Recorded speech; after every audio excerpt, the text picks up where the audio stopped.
Percent wise कितने percent किसको vote पड़े हैं ये जरा स्क्रीन पर ले आइए। अब सीधे हम चल रहे हैं, बढ़ रहे हैं। जम्मू कश्मीर विधानसभा चुनाव 2024, जम्मू क्षेत्र 43 सीटें, जम्मू क्षेत्र में 43 सीट, 43 में से बीजेपी को 37%, एनसी प्लस यानी इसमें एनसी नेशनल कॉन्फ्रेंस और कांग्रेस दोनों है 32%, पीडीपी को 11 और अदर्स के खाते में 20%। ये मतों का प्रतिशत है। ये जम्मू रीजन में, जम्मू क्षेत्र की 43 सीटें, 43 की 43 टोटल 43 सीट्स पे बीजेपी यहां चुनाव लड़ रही है और यहां 37% के साथ बीजेपी नंबर 1 पर है। ये 37%, 32%, पीडीपी 11% और अदर्स 20%। अब जरा हमारे तमाम साथियों को ले आइए और इन आंकड़ों के आधार पर जरा जल्दी जल्दी गेस करने की बात मैं कर रहा हूं। जरा एक गेम खेल लेते हैं और शकील साहब, नंबर 1 पे यहां बीजेपी 37% के साथ जम्मू कश्मीर में और 32% के साथ यहां एनसी प्लस कांग्रेस और पीडीपी भी है 11% और 20% अदर्स हैं। अदर्स के खाते में भी ठीक ठाक है। तीसरे नंबर पे अदर्स हैं, देख लीजिए। लेकिन अगर गेस करें, पिछली बार 25 सीटें आई थी, क्या लगता है आपको बीजेपी को? अब 43 पे लड़ रही है। जी देखिए, जो नया परिसीमन बीजेपी ने वहां करवाया है उसके पीछे उनका उद्देश्य यही था।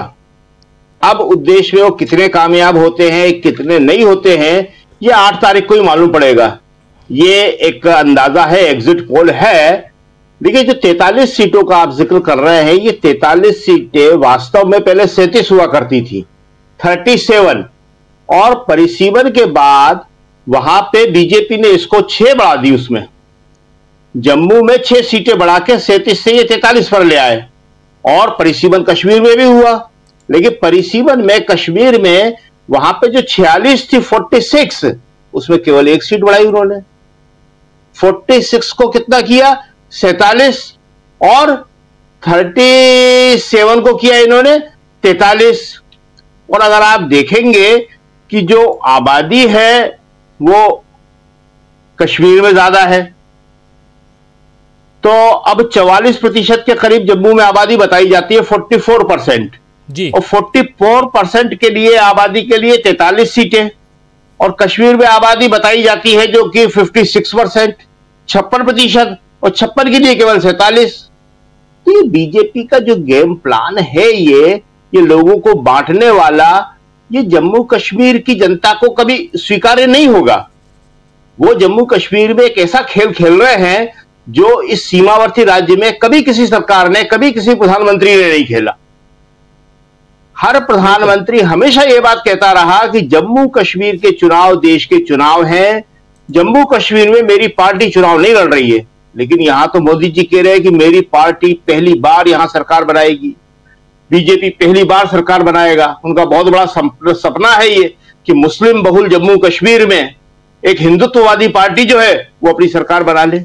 जी, ये उनको शोभा नहीं देता था। जी, अब चलिए जरा आंकड़ों पे चलते हैं। अब सीटों पे आते हैं, जल्दी से सीटों पे आते हैं। और जम्मू रीजन में जो सबसे पहले अभी जो आप लेके आए थे, जरा मैं अपनी टीम को कहूंगा कि परसेंट वाइज जो आंकड़े लेके आए थे, देखिए परसेंट में बीजेपी को जम्मू रीजन में 37%, एनसी को 32% और पीडीपी को, पीपुल्स डेमोक्रेटिक पार्टी जो है महबूबा मुफ्ती की, उनको 11% और अदर्स को 20%। और इसके बाद अब सीटों की बात अगर की जाए तो जम्मू रीजन में सीटें किसको कितनी आ रही हैं, जरा वो ले आइए स्क्रीन पे। सीटें जम्मू रीजन में कितनी सीटें बीजेपी को कितनी, देखिए बीजेपी को 19 से 25 सीटें जम्मू रीजन में, एनसी प्लस यानी कांग्रेस और एनसी नेशनल कॉन्फ्रेंस और कांग्रेस पार्टी दोनों मिलाकर 12 से 16 सीटें, पीडीपी को 1 से 3 सीटें, अदर्स को 4 से 6 सीटें। यह जम्मू रीजन में 19 से 25, एनसी को 12 से 16 और पीडीपी को 1 से 3,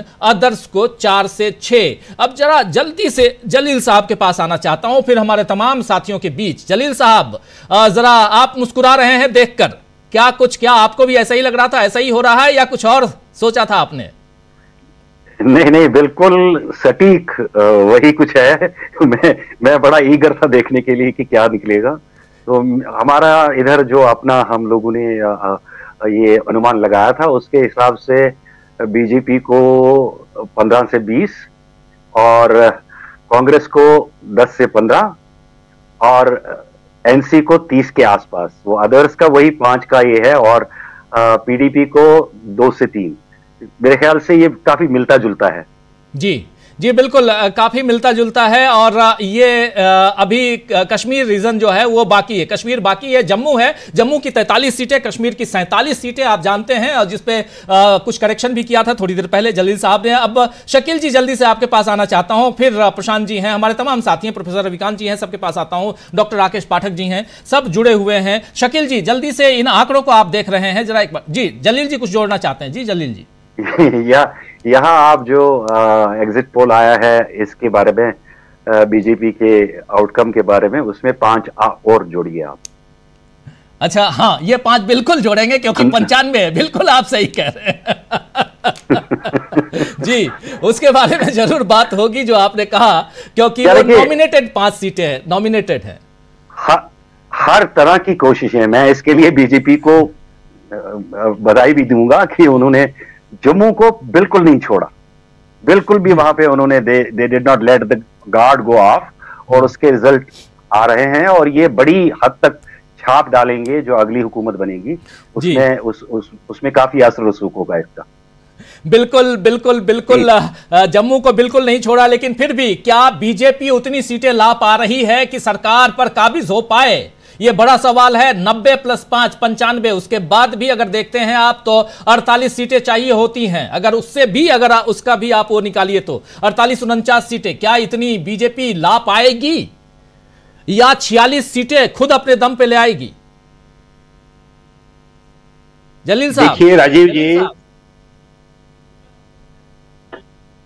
जो कि आपका एग्जिट पोल भी बता रहा है, उसमें आप 5 और जोड़िए तो हो गई 25, जबकि 95 की संख्या के लिए आपको 48 सीटें चाहिए।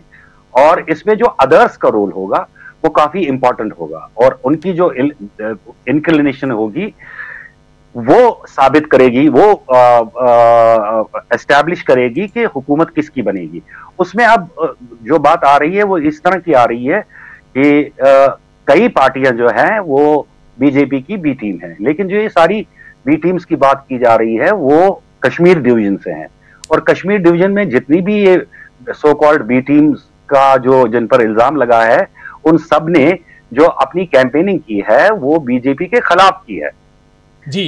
तो इसलिए ये उनकी इंटेग्रिटी का भी सवाल है। क्या उनको अपनी पीडीपी की तरह अपनी नाव को डुबोना है, या आगे भी सियासत करनी है?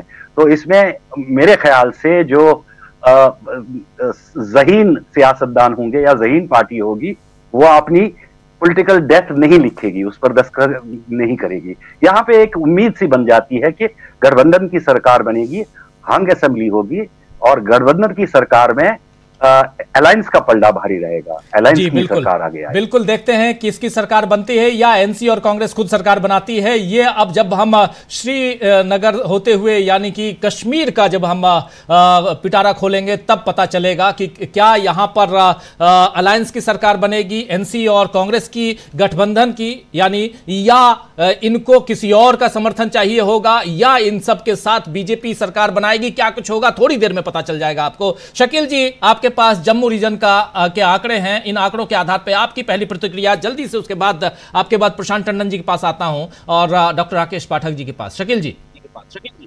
जी ये बिल्कुल वैसे ही आंकड़े हैं जैसे मोदी जी चाहते हैं। मोदी जी 25 सीटें अगर मोदी जी को मिल जाती हैं जम्मू से, जो मैक्सिमम दी हैं इस एग्जिट पोल ने, तो मोदी जी की कोशिशें बहुत तेज हो जाएंगी। 25 + 30 और 30 के बाद जो है बाकी 15-20 सीटें वो यहां वहां से करने की कोशिश करेंगे। देखिए एक बात जो कल फारूक अब्दुल्ला ने कही कि कोई भी पार्टी जो है वो बीजेपी के साथ नहीं जाएगी, और बीजेपी सारी कोशिशें ये कर रही है, ये माहौल बना रही है, ये खबरें फैला रही है कि फारूक अब्दुल्ला या एनसी जो है उसके साथ हमारा गठबंधन हो सकता है। एनसी के साथ वो इसलिए ये सारी बातें कर रही है कि एनसी जो है दूसरी या पहली सबसे बड़ी पार्टी होके बनके उभरने की स्थिति में वहां पे है। देखिए एक बात आपको हमेशा याद रखना चाहिए कि इस तरह की अफवाहें, इस तरह की खबरें ये पहली बार नहीं हो रही हैं। ये गुलाम नबी आजाद ने भी कहा था ये कि रात को 2 बजे जाके एनसी के नेता फारूक अब्दुल्ला और उमर अब्दुल्ला जाके गृह मंत्री से मिलते हैं, जिसका उमर अब्दुल्ला ने बहुत जोरदार प्रतिवाद किया था और गुलाम नबी आजाद को बहुत खरी खरी सुनाई थी। किसी भी पार्टी का नेता कब किससे मिलता है, कब किससे नहीं मिलता, इसका राजनीति में तब तक कोई महत्व नहीं होता है जब तक कि वो कोई वहां पे एक औपचारिक रूप से कुछ हो नहीं जाता है। इस तरह की अफवाहें फैला के माहौल को आप खराब करते हैं। तो ये जो पहला आपने आंकड़ा दिया है वो एक सच्चाई हो सकती है, लेकिन हमें अभी लगता नहीं है कि 25 तक वहां पे बीजेपी जा पाएगी। बीजेपी के खिलाफ जम्मू रीजन में बहुत रोष था, कुछ भी बीजेपी ने वहां नहीं किया। भाई 370 हटाने का सबसे बड़ा वादा तो उन्होंने जम्मू के लोगों से किया था। 25 तो पिछली बार सीटें आई थी मैक्सिमम, आज तक नहीं आई कभी। जी बिल्कुल बिल्कुल बिल्कुल। जरा स्क्रीन पे लाइए हमारे तमाम साथियों को, जरा उनके चेहरे को भी दिखाइए जो बातें हो रही। जी शकील साहब, आज तक नहीं आई थी बीजेपी वहां पे। 2, 3, 6, 7, हमें याद है कि 96 के चुनाव में 7 सीटें आई थी तो बहुत सीटें थी, और 7 सीटों पे उनके लोगों ने अपने बहुत काम फारूक अब्दुल्ला सरकार से कराए थे। जम्मू रीजन का तो एक काम नहीं करवाया था, मगर फारूक अब्दुल्ला से हर काम अपने व्यक्तिगत उन्होंने करवाए थे।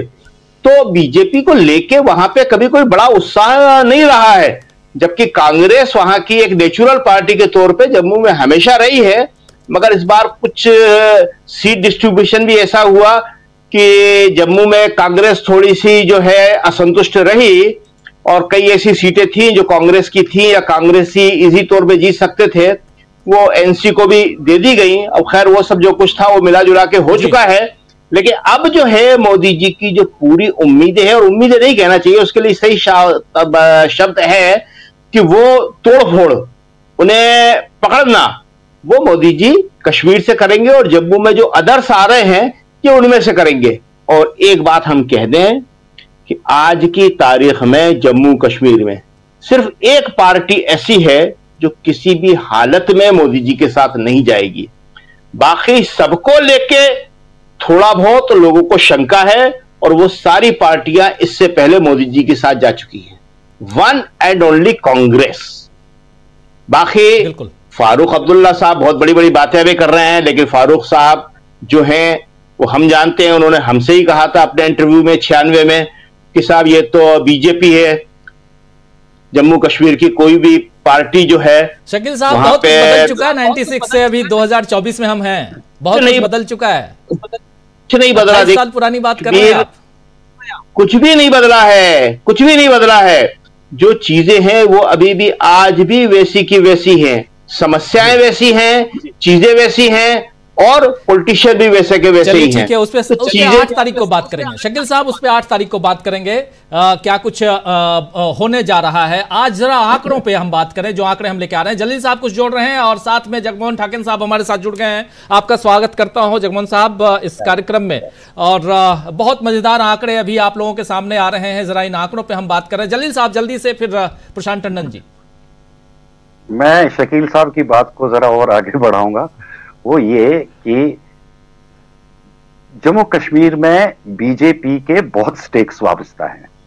जम्मू कश्मीर राज्य को जितना आप कंप्रेस करोगे उतना आपके वोट मेन लैंड में बढ़ जाएंगे। तो इसलिए बीजेपी का फोकस, शायद सारे पैनलिस्ट मेरे साथ इत्तेफाक करेंगे कि हरियाणा से भाग गए होम मिनिस्टर भी और प्राइम मिनिस्टर भी हरियाणा से भाग गए, वर्चुअली भाग गए। लेकिन जम्मू कश्मीर में बीजेपी ने कोई भी मौका ऐसे हाथ से नहीं जाने दिया, क्योंकि दफा 370 को हटाने और 35A को हटाने को लेजिटिमाइज करने के लिए उनको यहां ज्यादा से ज्यादा सीट्स लेने की जरूरत है, ताकि मेन लैंड में, बाकी देश में वो बता सकें कि देखो जम्मू कश्मीर के लोगों ने अप्रूवल पे इसके एब्रोगेशन ऑफ स्पेशल जो स्टेटस है आर्टिकल 370 एंड 35A उसको हटाने की हमारे फैसले पे मोहर लगा दी है। इसलिए यहाँ पे उनका ज्यादा स्टेक था। आप इस बात को समझ सकते हैं कि क्यों ये सब कुछ जो जम्मू कश्मीर रिऑर्गेनाइजेशन एक्ट 2019 वजूद में आया, उसके पीछे और भी महरिकात थे और भी मोटिव्स थे, ताकि आने वाले दिनों में जब भी कभी इलेक्शन हो तो बीजेपी की जो सूरत हाल हो वो इतनी बेहतर हो कि बाकी जगह पे मुंह दिखाया जा सके। बिल्कुल आप सही कह रहे हैं। प्रशांत जी क्या कहेंगे इन आंकड़ों को देख के?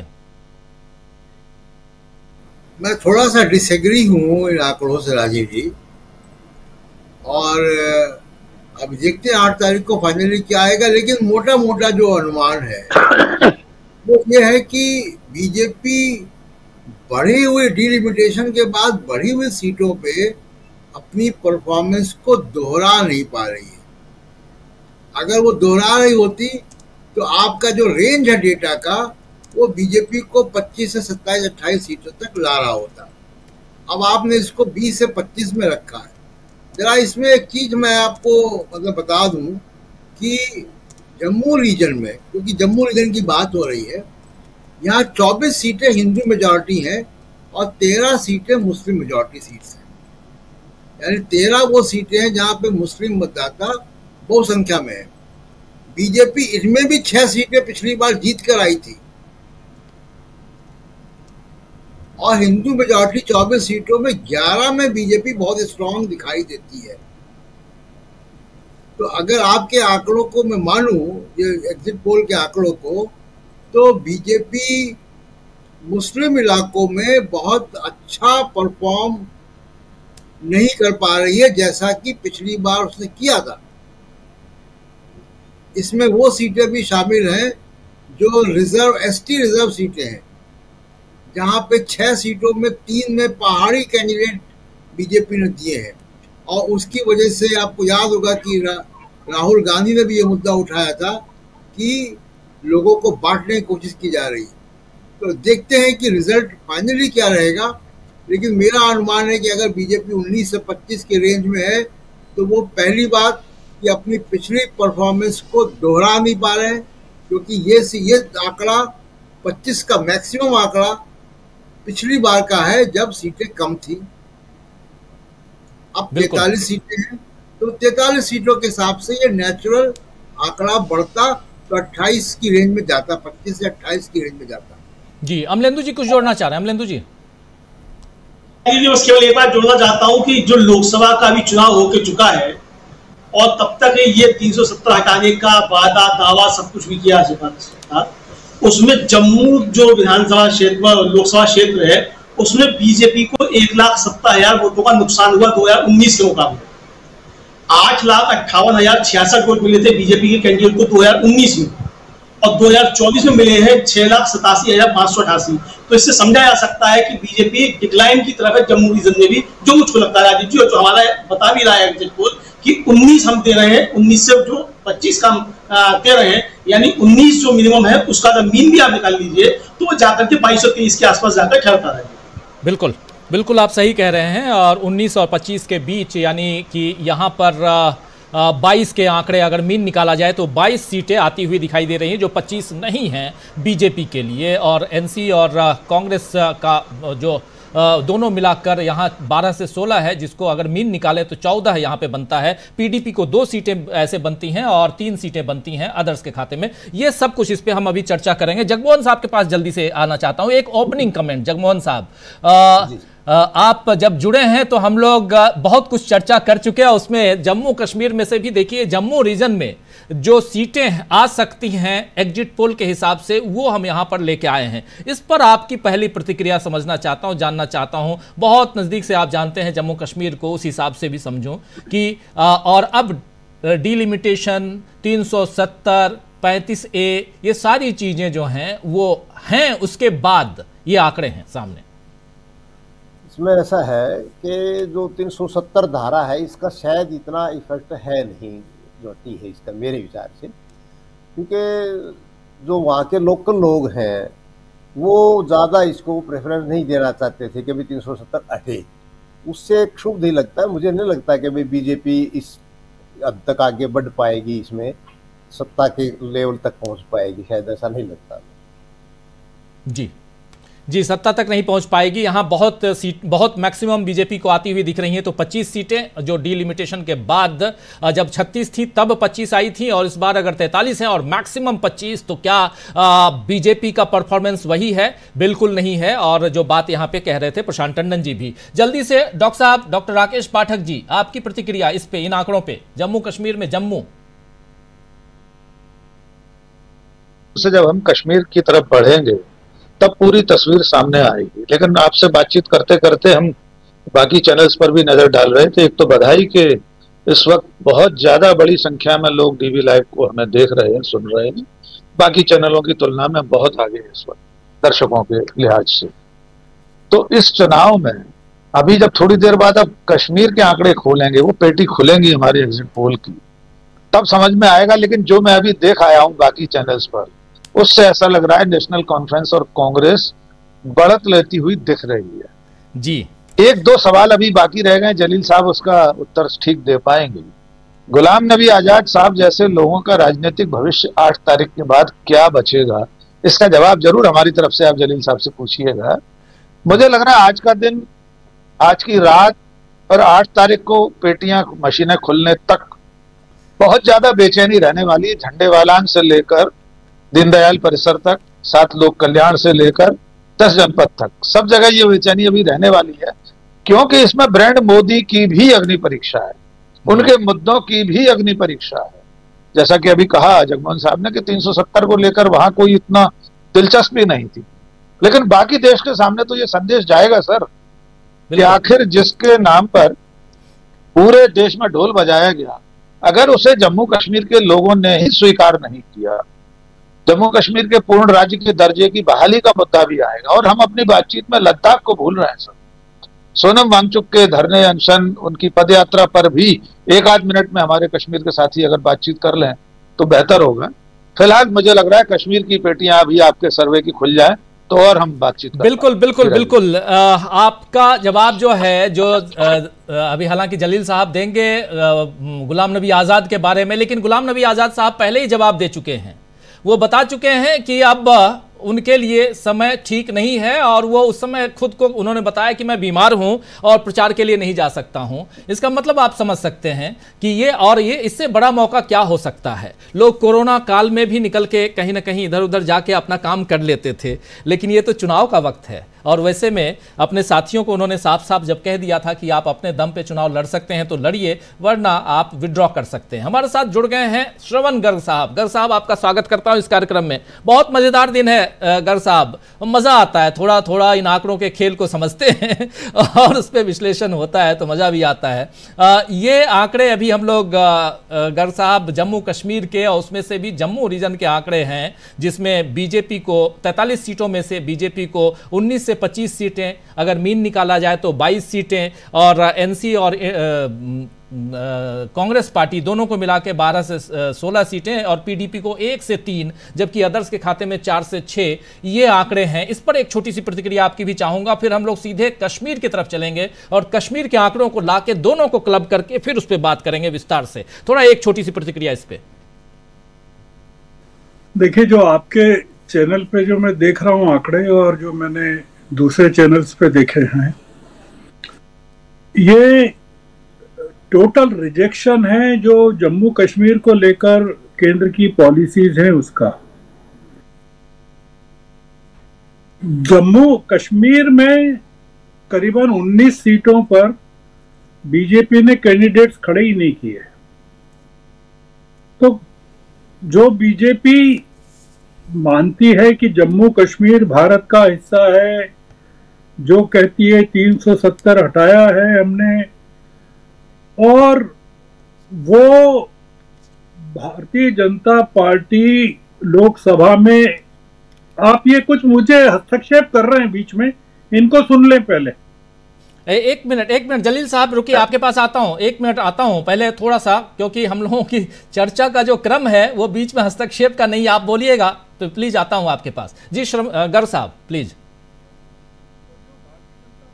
कहती है कि जो ऑक्यूपाइड जम्मू कश्मीर भी हमारा हिस्सा है, और बलूचिस्तान पर भी वो कब्जा करना चाहती है, और ऑक्यूपाइड कश्मीर में वो हमला करके उसको अपनाना चाहती है, वो जम्मू कश्मीर जो भारत का अभिन्न अंग है, उसमें 19 मतलब वैली में 19 कैंडिडेट भी खड़े नहीं करती है, लोकसभा में भी उम्मीदवार खड़े नहीं करती है,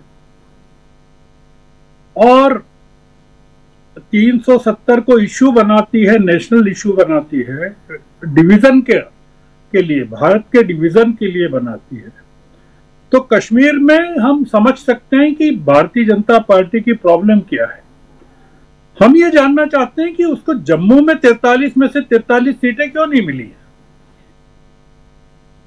अगर आप ये मानते हैं कि आपने कश्मीर में, पहले तो लद्दाख भी था, उसके टुकड़े कर दिए, तीनों को 2 हिस्सों में बांट दिया, फिर आप जम्मू कश्मीर का चुनाव लड़ते हैं तो उसमें भी आप ये मानते हैं कि जम्मू आपकी टेरिटरी है, कश्मीर आपकी टेरिटरी नहीं है। और आप फिर जम्मू में भी आप देखिए कि अगर आप 25 की 25 सीटें भी दे दें उनको, आप मान लीजिए कि आप 22 का एवरेज निकाल रहे हैं, मैं कह रहा हूं 25 की 25 दे दीजिए, उसके बाद भी आप 50% पर हैं जम्मू में भी, तो क्या जो रिजेक्शन आपका हिंदू वोटर्स जगह जगह कर रहे हैं पूरे देश में, आपका वोटर, हिंदू वोटर भी आपको जम्मू में भी आपके साथ नहीं खड़ा है। तो ये जो पूरा रिजेक्शन है वो फंडामेंटलिज्म का रिजेक्शन है, कट्टरवाद का रिजेक्शन है, ये इसका मैसेज है। इसमें मैसेज ये नहीं है कि किसकी हुकूमत बन रही है, क्योंकि किसकी सरकार बन रही, क्योंकि जो दिख रहा है आपके आंकड़ों से, अभी आपने जम्मू के दिखाए, मैंने तो जम्मू कश्मीर के भी देखे हैं दूसरे चैनल्स पर। तो अगर नेशनल कॉन्फ्रेंस और कांग्रेस मिलके कंफर्टेबली वहां सरकार बना सकती हैं, और अगर पीडीपी भी समर्थन करे, जो निर्दलीय हैं वो भी समर्थन करें, और तो वहां कोई दिक्कत नहीं है। दिक्कत पूरी की पूरी ये रिजेक्शन जो बीजेपी का हुआ है, ये रिजेक्शन बीजेपी का नहीं हुआ है, ये मोदी शाह का हुआ है। जिस तरह से उन्होंने पूरे भारत को जम्मू कश्मीर के नाम पर डिवाइड किया, 370 के नाम पर डिवाइड किया, ये उसका रिजेक्शन है। और जब देखिए आप, किसी भी पार्टी ने ये 370 की वापसी की बात नहीं की, नेशनल कॉन्फ्रेंस ने भी नहीं की, कांग्रेस ने भी नहीं की, केवल पीडीपी का मतभेद था, जो उन्होंने अलायंस को ज्वाइन इसलिए नहीं किया कि वो 370 को अपने मैनिफेस्टो में नहीं लाना चाहते थे। तो आप ये देखिए कि पीडीपी का भी रिजेक्शन है। अगर आप कश्मीर के फिगर्स दिखाएंगे सीटों के जी, तो आपको लगेगा कि वहां पीडीपी का रिजेक्शन भी हो गया। इसका मतलब क्या है? इसको हम ब्रॉडर सेंस में जाएं, इसके पूरे के पूरे आइडियोलॉजी के सेंस में जाएं, तो ये वर्डिक्ट जो है, अगर इसको हरियाणा और जम्मू कश्मीर दोनों की वर्डिक्ट को मिलाकर देखें आप, तो ये पूरी की पूरी वर्डिक्ट जो है दिल्ली के खिलाफ है, मोदी जी के खिलाफ है, शाह साहब के खिलाफ है, क्योंकि शाह साहब होम मिनिस्टर हैं इस देश के, और जम्मू कश्मीर में को लेकर उनका जो नजरिया रहा है पूरा का पूरा, तो जो लेफ्टिनेंट गवर्नर साहब जिस तरह की हुकूमत चला रहे हैं वहाँ वैली में, जिस तरह से मीडिया को उन्होंने सप्रेस किया हुआ है, पूरी की पूरी अभिव्यक्ति को खत्म किया हुआ है, उसमें मुझे लगता है कि ये बड़ा एक डिसाइसिव वर्डिक्ट है। मुझे अब एक चीज है कि ये 8 तारीख को रिफ्लेक्ट होना चाहिए। जी जी जी बिल्कुल गर साहब, बिल्कुल आप सही कह रहे हैं। 8 तारीख को रिफ्लेक्ट होना चाहिए, लेकिन आज एग्जिट पोल में जम्मू रीजन में 43 सीटें और 43 में से 19 से 25 सीटें आ सकती हैं बीजेपी को, और एनसी कांग्रेस को 12 से 16 सीटें, 1 से 3 सीटें पीडीपी को, और अदर्स के खाते में 4 से 6 सीटें जा सकती हैं। जलील साहब कुछ जोड़ना चाह रहे थे उस समय, प्लीज आपके पास आता हूं। और अमूमन हम लोग जलील साहब करते ये हैं कि जो बोल रहे हैं उनको बीच में हम नहीं टोकते हैं, इसीलिए माफी चाहूंगा, आपको नहीं मौका दिया। अपनी बात रखिए और फिर जल्दी तुरंत हम आते हैं कश्मीर पे, क्योंकि ये लंबा वक्त हो चुका है, आधे घंटे का वक्त हम जम्मू पे ले चुके हैं। जल्दी से कश्मीर के आंकड़े को हम लेके आएंगे, और उसमें पहले परसेंट वाइज जैसे हमने इधर किया जम्मू में, कि जम्मू में किसको, किस पार्टी को कितने परसेंट वोट मिल रहे हैं हमारे आंकड़ों के हिसाब से, वैसे ही कश्मीर में हम आएंगे, कश्मीर में किस पार्टी को कितने वोट और उसके बाद कितनी सीटें, टोटल 90 सीटों पे आएंगे। जल्दी से प्लीज अपनी बात रखिए और फिर बढ़ेंगे उधर। जलील साहब, मैं तभी हस्तक्षेप करने की कोशिश करता हूं जब आंकड़ों की बात आती है जी। मेरे लिए सौभाग्य की बात है कि आज गर्ग जी जैसे वरिष्ठ पत्रकार मेरे सामने हैं, जिनसे मैं काफी प्रेरणा लेता हूं, और इसलिए माफी मांग रहा हूं उनसे कि बीच में मैंने टोकने की कोशिश की। तो इन्होंने जो सबसे बड़ी बात की कश्मीर डिवीजन के बारे में, वो उन्होंने कहा कि 19 सीटें छोड़ दी बीजेपी ने। 19 सीटें नहीं छोड़ दी, 47 में से सिर्फ 19 सीटों पे वो लड़ रहे हैं, 19 पे लड़ रहे हैं वहां। 19 पे लड़ रहे हैं। और दूसरी बात तो ये कि जो बीजेपी के यहाँ फेस अगर कुछ है, वो 2-3 लोग थे, जिनमें हिना भट्ट नामी एक शख्स हैं जो कि खादी एंड विलेज इंडस्ट्रीज की चेयरमैन है, और दूसरी है दरख्शा इंद्राबी जो वक्फ बोर्ड की चेयरमैन है, और तीसरा जो काफी एक्टिव मेंबर यहाँ पे रहा है और पब्लिक में जो आता जाता था, वो है अल्ताफ ठाकुर। तीनों को कहीं भी मैंडेट नहीं मिला, तो मैंडेट के हवाले से भी बौखलाहट के शिकार थी बीजेपी। और दूसरी ये कि गर्ग जी ने बताया कि कांग्रेस ने 370 की बात नहीं की। 370 की बात बिल्कुल कांग्रेस ने नहीं की, लेकिन एनसी ने दबे लफ्जों में और वाज़ेह तौर पे भी 370 की बात की, और पीडीपी ने भी बात। जी जी जी बिल्कुल, लेकिन पीडीपी ने मैदान छोड़ा, क्योंकि आप याद कीजिए महबूबा मुफ्ती ने कहा कि 370 में वापसी उसकी नहीं करवा सकती हूं, इसलिए मैं चुनाव नहीं लड़ रही हूं। ये उनका वक्तव्य था, उनका बयान था, कमोबेश यही बयान था, और वही यहां बताना चाह रहे थे गर साहब। चलिए, ये बातें जो है कई बार मैं भी बोलता हूं, कुछ और दिमाग में कुछ और होता है, जुबान पे कुछ और आ जाता है, तो वो बातें चलती हैं।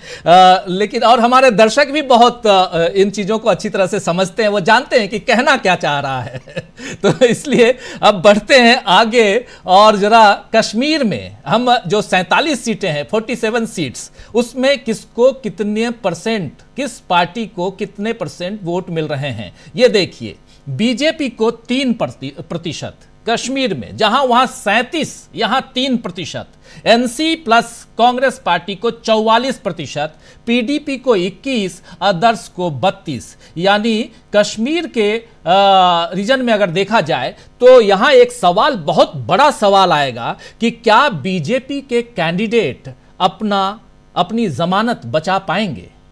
ये एक बड़ा सवाल आएगा। ये एनसी 44, पीडीपी 21 और अदर्स 32। ये आप देख रहे हैं आंकड़े जो परसेंट वाइज हैं। अब जरा उन आंकड़ों को ले आइए जिसमें हम कश्मीर में कितनी सीटें किस पार्टी को आ रही हैं ये देख लेते हैं। ये देखिए, बीजेपी को 0 से 1 सीट, बहुत मुश्किल से, बहुत हो गया तो 1 सीट। एनसी नेशनल कॉन्फ्रेंस और कांग्रेस पार्टी 29 से 37 सीट, पीडीपी को 5 से 6, अदर्स को 6 से 8। ये है यहां पे पीडीपी को 5 से 9 और अदर्स को 6 से 8। ये जो है बीजेपी 0 से 1, एनसी को 29 से 37, पीडीपी को 5 से 9 और अदर्स को 6 से 8। ये आंकड़े कश्मीर के हैं और बहुत चौंकाने वाले आंकड़े हो सकते हैं ये उन लोगों के लिए जो बीजेपी की सरकार बनते हुए देखना चाहते हैं जम्मू और कश्मीर में,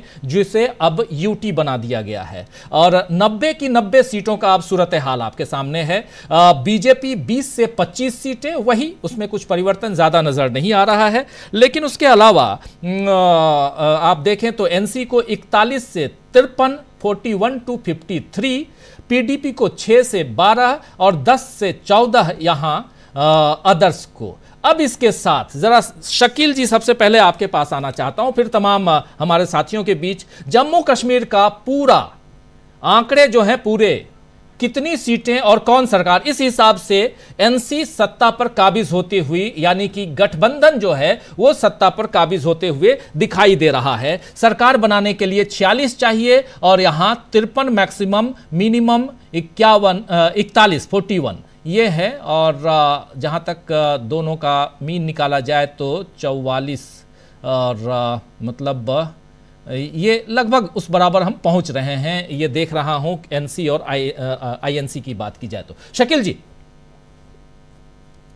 देखिए, जो जनता चाहती है, जो वहां की स्थितियां हैं और जिस तरह वोटिंग हुई है, उससे तो यही लगता है कि जो आपका एग्जिट पोल है उसके हिसाब से वर्डिक्ट आना चाहिए कि इंडिया गठबंधन को करीब 53 सीटें आ जाएं और आ सकती हैं, जो एक कंफर्टेबल मेजोरिटी वहां पे बनती है।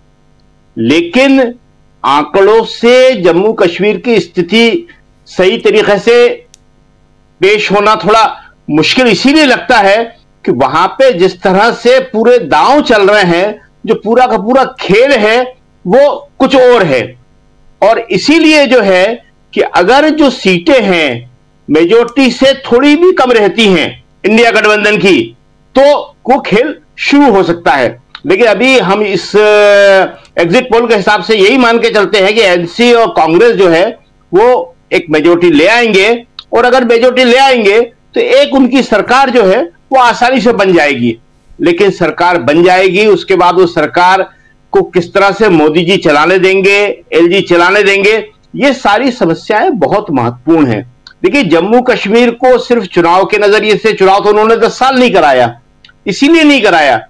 चुनाव नहीं कराने के पीछे केवल एक ही वजह थी कि किस तरह से हम अपनी सरकार या अपना मुख्यमंत्री मुस्लिम मेजोरिटी स्टेट में एक बार बना के बता दें।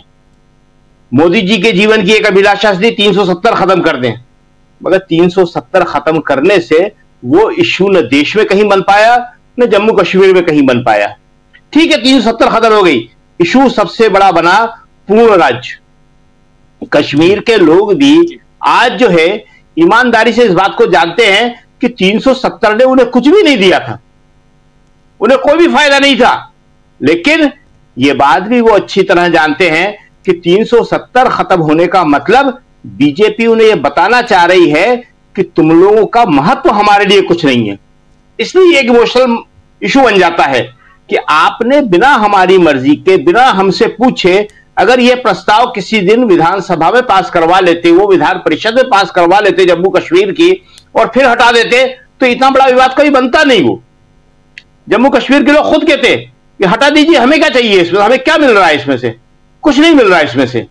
लेकिन इन्होंने इसको रोब के साथ हटाने की कोशिश की। जिस दिन अमित शाह गृह मंत्री इसको राज्यसभा में, सबसे पहले राज्यसभा में लाए थे, लोकसभा में बाद में लाए, राज्यसभा में लाए थे, हम वहीं थे और किसी को उम्मीद नहीं थी, किसी को मालूम नहीं था। 2019 की बात है, ये अगस्त का शायद महीना था और मानसून सेशन चल रहा था, कोई अंदाजा नहीं था वहां पे जी। हम भी बैठे हुए थे उस वक्त कि अमित शाह जी क्या पेश करने वाले हैं। उन्होंने उसको जिस तरह से पेश किया वो ये बता रहा था कि देखो हमारी ताकत, हम कुछ भी कर सकते हैं, अब हम भारत के बादशाह हैं, हम शहंशाह हैं, चक्रवर्ती सम्राट हैं हम। और यही जो रवैया है कश्मीर के लोगों को तो पसंद आया ही नहीं, जम्मू के लोगों को भी पसंद नहीं आया और लद्दाख के लोगों को भी पसंद नहीं आया। अभी डॉक्टर राकेश पाठक कह रहे थे लद्दाख की बात करने की, लद्दाख की बातें बहुत होंगी, बहुत समस्या है, लेकिन सोनम वांगचुक साहब के साथ उन्होंने जो किया, ये सोनम जी साहब, वांगचुक साहब कौन है? ये भी बजरंग पूनिया और विनेश फोगाट की तरह पहले इन्हीं के समर्थक थे वो। जैसे विनेश फोगाट इनकी समर्थक थी, बजरंग पूनिया इनके समर्थक थे, और देश के कई हिस्सों में बहुत बड़ी जनता इनकी समर्थक थी, जो इनको 300 से ऊपर सीटें लाके देती थी, 303, उसी जनता ने इन्हें 240 पे लाया है। वही जनता टूट रही है, कहीं बाहर से जनता नहीं आ रही है, कोई दूसरे लोग नहीं आ रहे हैं कि जो इन्हें वोट देके हटा रहे हैं। तो जम्मू कश्मीर में अभी भी मोदी जी के पास समय है, मोदी जी समझ जाएं क्योंकि देखिए बहुत ब्यूरोक्रेट हैं वहां पे, अच्छे अच्छे ब्यूरोक्रेट हैं, आर्मी के ऑफिसर हैं जिन्होंने जम्मू कश्मीर को डील किया है, जो जानते हैं कि जम्मू कश्मीर की समस्या क्या है। ब्यूरोक्रेट जानते हैं, डिप्लोमेट्स जानते हैं, हमारे विदेश विभाग के अधिकारी। उनकी बात मान लें कि जो वहां पे हो रहा है, जनता चाह रही है, उसी के अनुरूप वहां सरकार बनने दें, जैसे 2002 में अटल बिहारी वाजपेयी ने किया था। जी, अटल बिहारी वाजपेयी ने किसकी सरकार का समर्थन किया था वहां पे? अभी थोड़ा सा मुफ्ती साहब की। जी शकील जी, थोड़ा सा इन आंकड़ों पे रहिए एग्जिट पे प्लीज। हाँ जी, तो ये जो आंकड़े हैं, अगर इनके हिसाब से आ जाता है वर्डिक्ट तो बहुत अच्छा है। जम्मू कश्मीर में बहुत आसानी के साथ नेशनल कॉन्फ्रेंस और कांग्रेस की सरकार बन जाएगी। और लेकिन अगर ऐसा नहीं होता है तो जम्मू कश्मीर में एक बहुत ही अस्थिर स्थिति देखने को मिलेगी, और वो अस्थिरता जम्मू कश्मीर राज्य के लिए या विधानसभा के लिए नहीं होगी, वो देश के लिए भी एक बहुत बड़ी समस्या बन जाएगी। जी बिल्कुल बिल्कुल, आप सही कह रहे हैं। जम्मू कश्मीर को लेकर और अब 90 की 90 सीटें एग्जिट पोल के हिसाब से एनसी और कांग्रेस पार्टी का जो गठबंधन है, इस गठबंधन को अगर दोनों का मीन निकालें तो 47 सीट्स आ रही हैं। 46 सीट्स चाहिए सरकार बनाने के लिए, 47, और मिनिमम और मैक्सिमम देखा जाए तो 41 मिनिमम और 53 मैक्सिमम सीट्स। बीजेपी को मिनिमम 20 और मैक्सिमम 25 सीटें, पीडीपी को मिनिमम 6 और मैक्सिमम 12। पीडीपी को इस हिसाब से मीन अगर देखें आप तो 9 सीटें, और अदर्स के खाते में 10 से 14, यानी इसमें भी देखा जाए तो मिनिमम 10 मैक्सिमम 14, लेकिन इसका भी मीन अगर देखा जाए तो 12। इस प्रकार टोटल 90 सीटें, 90 में से ये तमाम आंकड़े आप लोगों के बीच हैं। जल्दी से प्रशांत टंडन जी, आप कश्मीर को, उसमें भी कश्मीर रीजन को बहुत नजदीक से देख के आए, लोगों से खूब आपने बातें की, क्या यहां रिफ्लेक्शन दिखाई दे रहा है उसका? एनसी के बारे में लोग जो कहते थे वही तो दिख रहा है शायद। अनम्यूट कीजिए प्लीज। जो सिचुएशन राजीव जी ग्राउंड पे थी वो रिफ्लेक्ट हो रही है, एक बात। दूसरी बात कि दो रोल दिखाई दे रहे हैं। एक जो बी टीम की पार्टियां हैं वो भी कुछ वोट काट रही हैं, कुछ सीटें ले जा रही हैं। उनको भी मैं जरा डिकोड करूंगा कि वो कौन है। लेकिन जो आंकड़े दिख रहे हैं जम्मू और कश्मीर के मिलाकर, तो वो एक हंग असेंबली की भी संभावना दिखा रहे हैं कि अगर वो मिनिमम टच करता तो एक हंग असेंबली की गुंजाइश भी वहां दिखाई दे रही है। ये तो आंकड़ों के हिसाब से। लेकिन अगर मैं राजनीति के हिसाब से देखूं तो मुझे गुपकर अलायंस की सरकार बनती हुई दिख रही है वहां पे, बहुत स्पष्ट बहुमत में। और गुपकर अलायंस के बीच, मेरे सूत्रों के हिसाब से, गुपकर अलायंस के बीच में बातचीत के दरवाजे खुले हुए हैं। इलेक्शन ये लोग साथ नहीं लड़े स्ट्रेटेजिक कारणों से, लेकिन क्योंकि कश्मीर एक बहुत एक्स्ट्राऑर्डिनरी सिचुएशन में है, वहां पे कंसेंसस की सरकार चाहिए।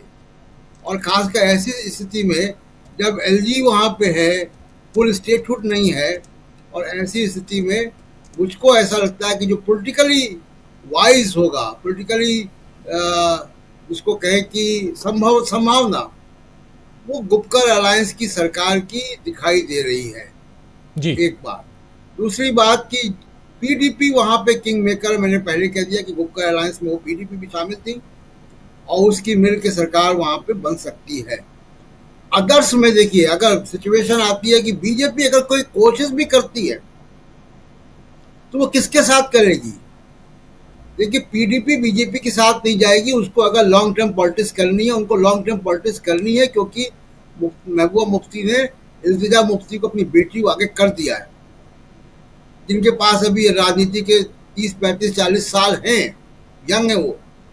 तो वो ऐसा कोई काम नहीं करेंगे कल को वो हरियाणा की जेजेपी बन जाए, तो इसलिए वो दूर रहेंगे वहां से। अब कौन लोग हैं? इंजीनियर राशिद।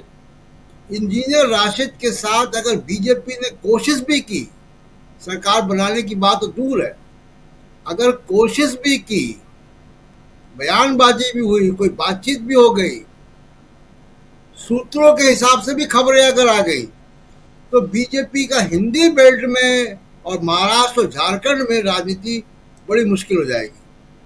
वो किसके साथ अलायंस करेंगे? इंजीनियर राशिद के साथ, जिसको अगर मान ली 2-4 सीटें आ जाती हैं, जिनके ऊपर टेरर फंडिंग का मुकदमा चल रहा है, वो बेल में है, या अल्ताफ बुखारी के साथ या सज्जाद लोन के साथ, जो हुर्रियत कॉन्फ्रेंस का बैकग्राउंड है जिनका, जिसको मोदी जी मंचों से दहाड़ते हैं।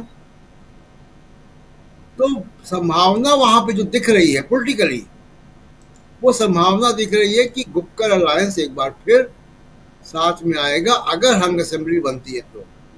जी राजीव, बिल्कुल, हंग असेंबली की बात, गुपकर अलायंस इसलिए क्योंकि पीडीपी का भी साथ मिल सकता है। जलील साहब, जरा आपके पास जल्दी से आना चाहता हूं, इन आंकड़ों पे आपकी प्रतिक्रिया। ये आंकड़े तकरीबन वही हैं जिसका हमने यहाँ पे अनुमान लगाया था। अब इसमें सबसे बड़ी इंपॉर्टेंट बात जो है, मैं पहले अपने हिसाब से आपको बताऊंगा कि हमने एनसी को 30, कांग्रेस को 10 से 12 और पीडीपी को 5 से 8, अदर्स को 7। तो जब हम ये आंकड़े मिलाते हैं तो कांग्रेस और एनसी के बनते हैं 40, जबकि बहुमत के लिए 48 चाहिए।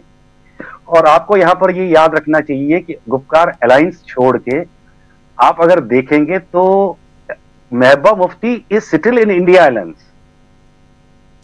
तो इसलिए वो जरूरी है कि वो अगर कोलिशन करेंगी तो वो इंडिया अलायंस के अंदर ही कोलिशन करेंगी, जिससे वो आंकड़े 48 बन जाते हैं बराबर।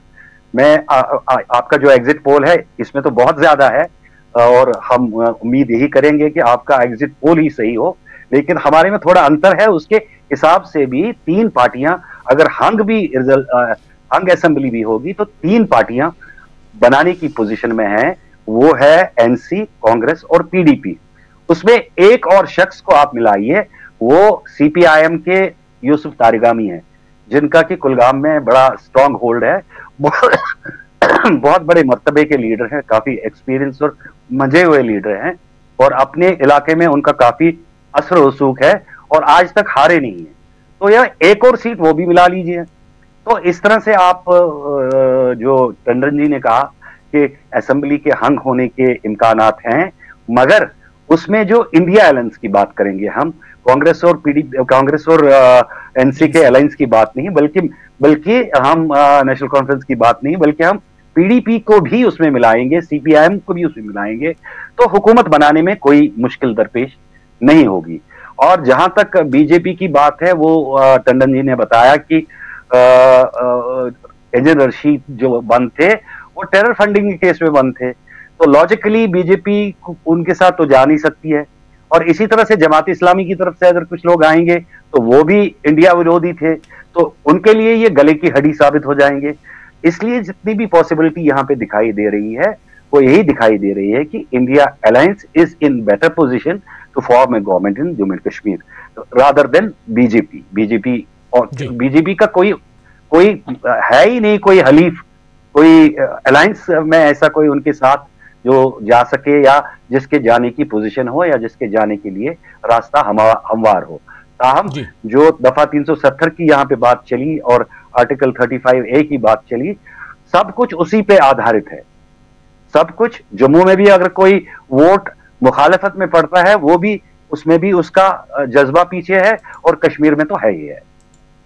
बिल्कुल आप सही कह रहे हैं। दोस्तों आप बने रहिए हमारे साथ, बहुत जल्दी हम हरियाणा का एग्जिट पोल लेकर आएंगे, बहुत जल्दी, लेकिन उसकी तैयारियां चल रही हैं। लेकिन उससे पहले हम आपके सामने रख चुके हैं 90 की 90 सीटें जम्मू कश्मीर की, और वहां पर जो सूरत हाल है वो आप बाएं साइड हमारे स्क्रीन पर देख रहे हैं। बीजेपी एनसी प्लस यानी कांग्रेस और एनसी, नेशनल कॉन्फ्रेंस और कांग्रेस पार्टी आईएनसी जिसको कहते हैं, उसके अलावा पीडीपी है और आदर्श है। आदर्श में बहुत सारी पार्टियां हैं, उन सबका एक जगह ये आप देख रहे हैं 10 से 14 सीटें इनको आ सकती हैं। जल्दी से जगमोहन साहब आपके पास आना चाहता हूं, फिर डॉक्टर राकेश पाठक जी के पास, और फिर फाइनल कमेंट के लिए श्रवण गर्ग साहब के पास में। जगमोहन साहब, जैसा जलील साहब ने बताया है, मैं इनकी बात से सहमत हूं, क्योंकि सरकार तो यहाँ बीजेपी की किसी भी सूरत में, जैसा हमारे आंकड़े देख रहे हैं, इसके हिसाब से किसी भी सूरत में नहीं बढ़ सकती, चाहे वो जोड़ तोड़ करें चाहे कुछ भी करें, नहीं बढ़ सकती। और मेरे विचार से 50 का आंकड़ा ये जो गठबंधन बनेगा ये छू लेगा, तो आराम से, कोई दिक्कत नहीं है इनको। 50 का आंकड़ा जब छू लेगा तो नेचुरली इनकी सरकार बनेगी ही बनेगी गठबंधन की। बीजेपी के कोई आसार यहाँ पर नहीं है। जलील साहब के जो रिपोर्ट्स है वो बिल्कुल सही है, मैं उससे सहमत हूँ। जी डॉक्टर राकेश पाठक जी क्या कहेंगे इन आंकड़ों पे? देखिए आंकड़े तो अभी तक जो बता रहे हैं, मैं जलील साहब के साथ जाना चाहूंगा कि ये 3 लोगों के साथ अगर महबूबा मुफ्ती आ जाती है और यूसुफ तारिगामी साहब का तो कोई सवाल ही नहीं होता कि वो एनडीए या बीजेपी के साथ किसी सूरत में जाएं। ऐसे हालात में आसानी से ये गठबंधन सरकार बना सकता है। लेकिन मोदी शाह के कामकाज के तरीके को हम लोग पिछले 10 साल से देख रहे हैं, वे हर मुमकिन कोशिश करेंगे तोड़फोड़ करने की। अभी तो भारतीय जनता पार्टी और एनडीए के बाकी घटक दल सक्रिय नहीं हुए हैं, जिनमें केंद्रीय चुनाव आयोग है, आईटी है, ईडी है, सीबीआई है, वे भी तो घटक दल हैं एनडीए के, शायद वे भी अपना कुछ काम कर रहे हैं। लेकिन अगर ये आंकड़े 48-49 तक पहुंच रहे हैं तो मुझे नहीं लगता कि भारतीय जनता पार्टी को ये बाकी के उसके जो सहयोगी दल हैं कोई विशेष मदद कर पाएंगे। तो अब तक के हालात, अभी 8 बजे तक तो देश में जो तस्वीर उभर रही है तो दोनों राज्यों में बीजेपी के लिए और मोदी शाह के लिए कुछ अच्छी नहीं है। यद्यपि अभी मनोहर लाल खट्टर का बयान देख रहा था, वे कह रहे हैं कि एग्जिट पोल पहले भी गलत साबित होते रहे, हम भी कहाँ इनकार कर रहे हैं, गलत साबित होते नहीं रहे। लेकिन जब उनके फेवर में नहीं जी वही मैं कहना नहीं, और इस हरियाणा में भी हो चुके हैं, इसी हरियाणा में भी हो चुके हैं। 2019 में एग्जिट पोल्स ने जन जाने क्या बताया था, लेकिन उससे पहले वे कभी नहीं कहते थे कि गलत साबित हो सकते हैं। अब चूंकि उनके खिलाफ दिख रहे हैं तो उन्हें लग रहा है गलत साबित हो जाएंगे 8 तारीख को।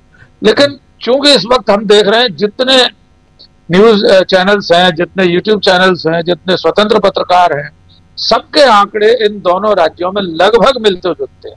इस बार एक आध भी कोई दाएं बाएं नहीं जा रहा। जैसे वो गुप्ता जी अलग चले गए थे और उनके एमपी में सही साबित हो गए थे, वे भी कहीं बैठे हैं किसी चैनल पर, पता नहीं क्या कह रहे होंगे। तो कुल मिलाकर मुझे लग रहा है कि अब तक के आंकड़े अब की बात नहीं, अभी नहीं कह पाएंगे।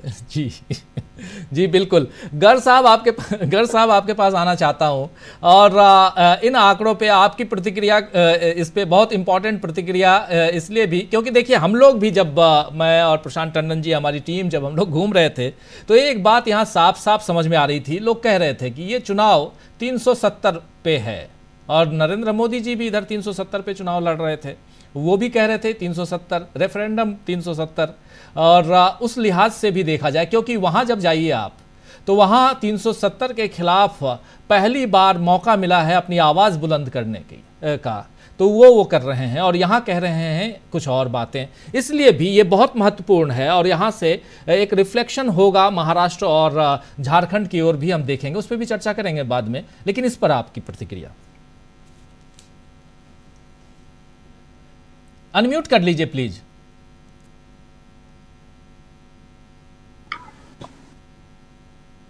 पूरा का पूरा वर्डिक्ट जो है वो बीजेपी के खिलाफ है, जो हमने शुरू में कहा था। जम्मू में भी है और वैली में तो है ही, पूरी तरह से है। दूसरा ये कि जैसा ये कह रहे हैं हमारे साथी जलील साहब, और जो रिफ्लेक्ट भी हो रहा है कि बीजेपी के साथ कौन खड़ा होगा ऐसे हालात में। वहां पर अगर वो बीजेपी के साथ खड़े होने का मतलब है कि फिर जम्मू कश्मीर में हुकूमत कैसे चलेगी उनकी वहां। और दूसरा ये जो लेफ्टिनेंट गवर्नर साहब हैं, इनका रोल खत्म हो गया। ये अगर अब कुछ बाधाएं उत्पन्न करेंगे वहां तो बहुत बड़ी दिक्कत हो जाएगी। मतलब ये इस वर्डिक्ट को अगर बीजेपी ऑनर नहीं करती है, जो दिख रहा है, बीजेपी को तो आगे बढ़कर ये कोशिश करना चाहिए कि ये जो सरकार है नेशनल कॉन्फ्रेंस की और कांग्रेस की, ये बन जाए वहां। क्योंकि मैं अब ये टंडन साहब ने जो कहा है, और वो 2-3 बार कहा है कि जो जिस तरह का ग्रुप वहां बना है गुप्तार के साए में, वो उसको लेकर मैं अभी मेरे मन में कोई बहुत ज्यादा पॉजिटिव वो नहीं है कि वो इस तरह का कोई प्रयोग करना चाहेंगे। हालांकि नेशनल कॉन्फ्रेंस उसमें अग्रणी रही है, पर कांग्रेस के साथ में होते हुए वो इस तरह का जम्मू कश्मीर में प्रयोग करेंगे। उमर अब्दुल्ला या शेख अब्दुल्ला इसको ये अपने उनके पिताजी अगर उसको फारूक अब्दुल्ला साहब उसको वो करेंगे, तायीद करेंगे, मुझे नहीं लगता है। अब हो सकता है क्योंकि उसको ये जलील साहब एंडोर्स कर सकते हैं कि क्या, जलील साहब एंडोर्स कर सकते हैं कि क्या ऐसी पॉसिबिलिटी है क्या। देखिए, ये वर्डिक्ट को मैं फिर रिपीट कर रहा हूं, ये बीजेपी की जो पॉलिसीज हैं पूरी जम्मू कश्मीर को लेकर पिछले 10 सालों में जो रही है, आप सोचिए कि 10 साल के बाद चुनाव हुए हैं, ये पूरा टोटल रिजेक्शन है बीजेपी का। और बीजेपी अगर इसको स्वीकार नहीं करती है तो आप समझ लीजिए कि वो ये पूरा का पूरा देश का वर्डिक्ट है, ये जो नीचे गया है, पूरा मैदान में गया है कि ये जम्मू कश्मीर के लोग क्या सोचते हैं। तो 2 वर्डिक्ट आए हैं, मैदान का भी वर्डिक्ट आया है और जम्मू कश्मीर का भी वर्डिक्ट आया है, दोनों अलग अलग नहीं है। आप हरियाणा का भी दिखाने वाले हैं जी।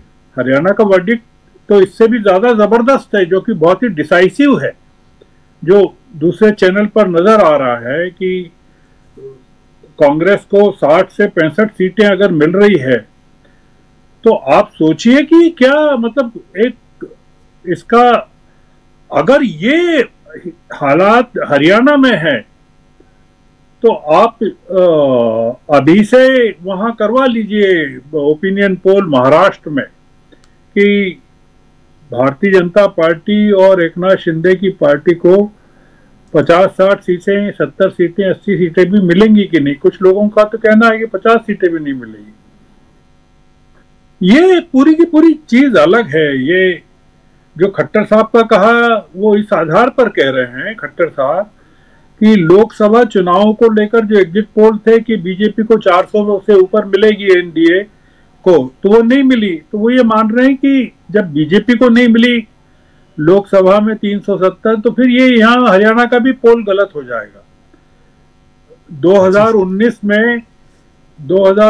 में हरियाणा का जो एग्जिट पोल था, अगर आप रेफर करें, बीजेपी को लैंडस्लाइड बताया गया था 2019 के एग्जिट पोल्स में, बिल्कुल, और हंग असेंबली हो गई वहां हरियाणा में 2019 में, और 2014 के मुकाबले काफी सीटें कम हो गई बीजेपी की, जो मतलब मोदी जी के अराइवल के साथ जो असेंबली बनी थी वहां हरियाणा में, ये गिरावट की तरफ है। 19 में कम हुई सीटें बीजेपी की, मतलब वो जो बेल्ट है जीटी रोड का, ग्रांड ट्रंक रोड का, वहां पे कांग्रेस ने बड़ी सेंध लगाई थी पिछली बार।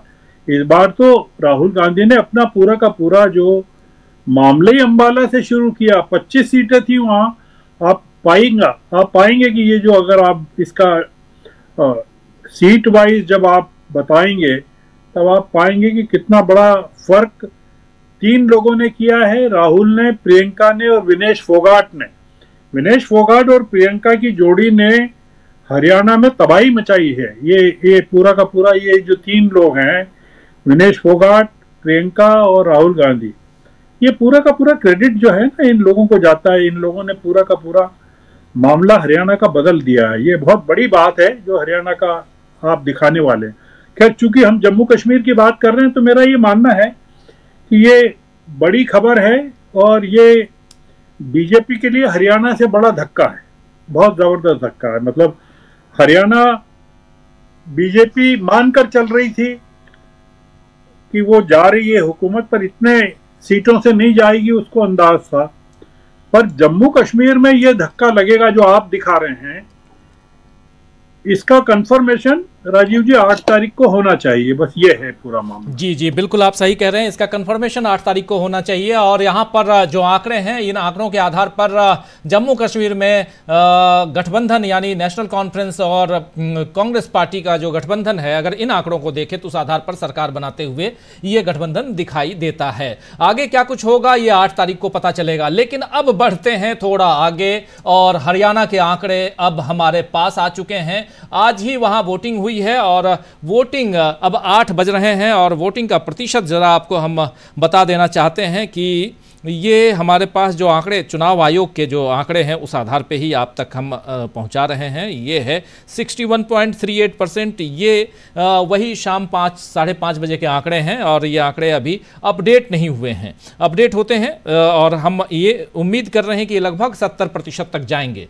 लेकिन अगर आज की तारीख में वहां अब जो वोटिंग हो गई और काउंटिंग के बाद की परिस्थितियां क्या बनेंगी, एग्जिट पोल क्या कहता है?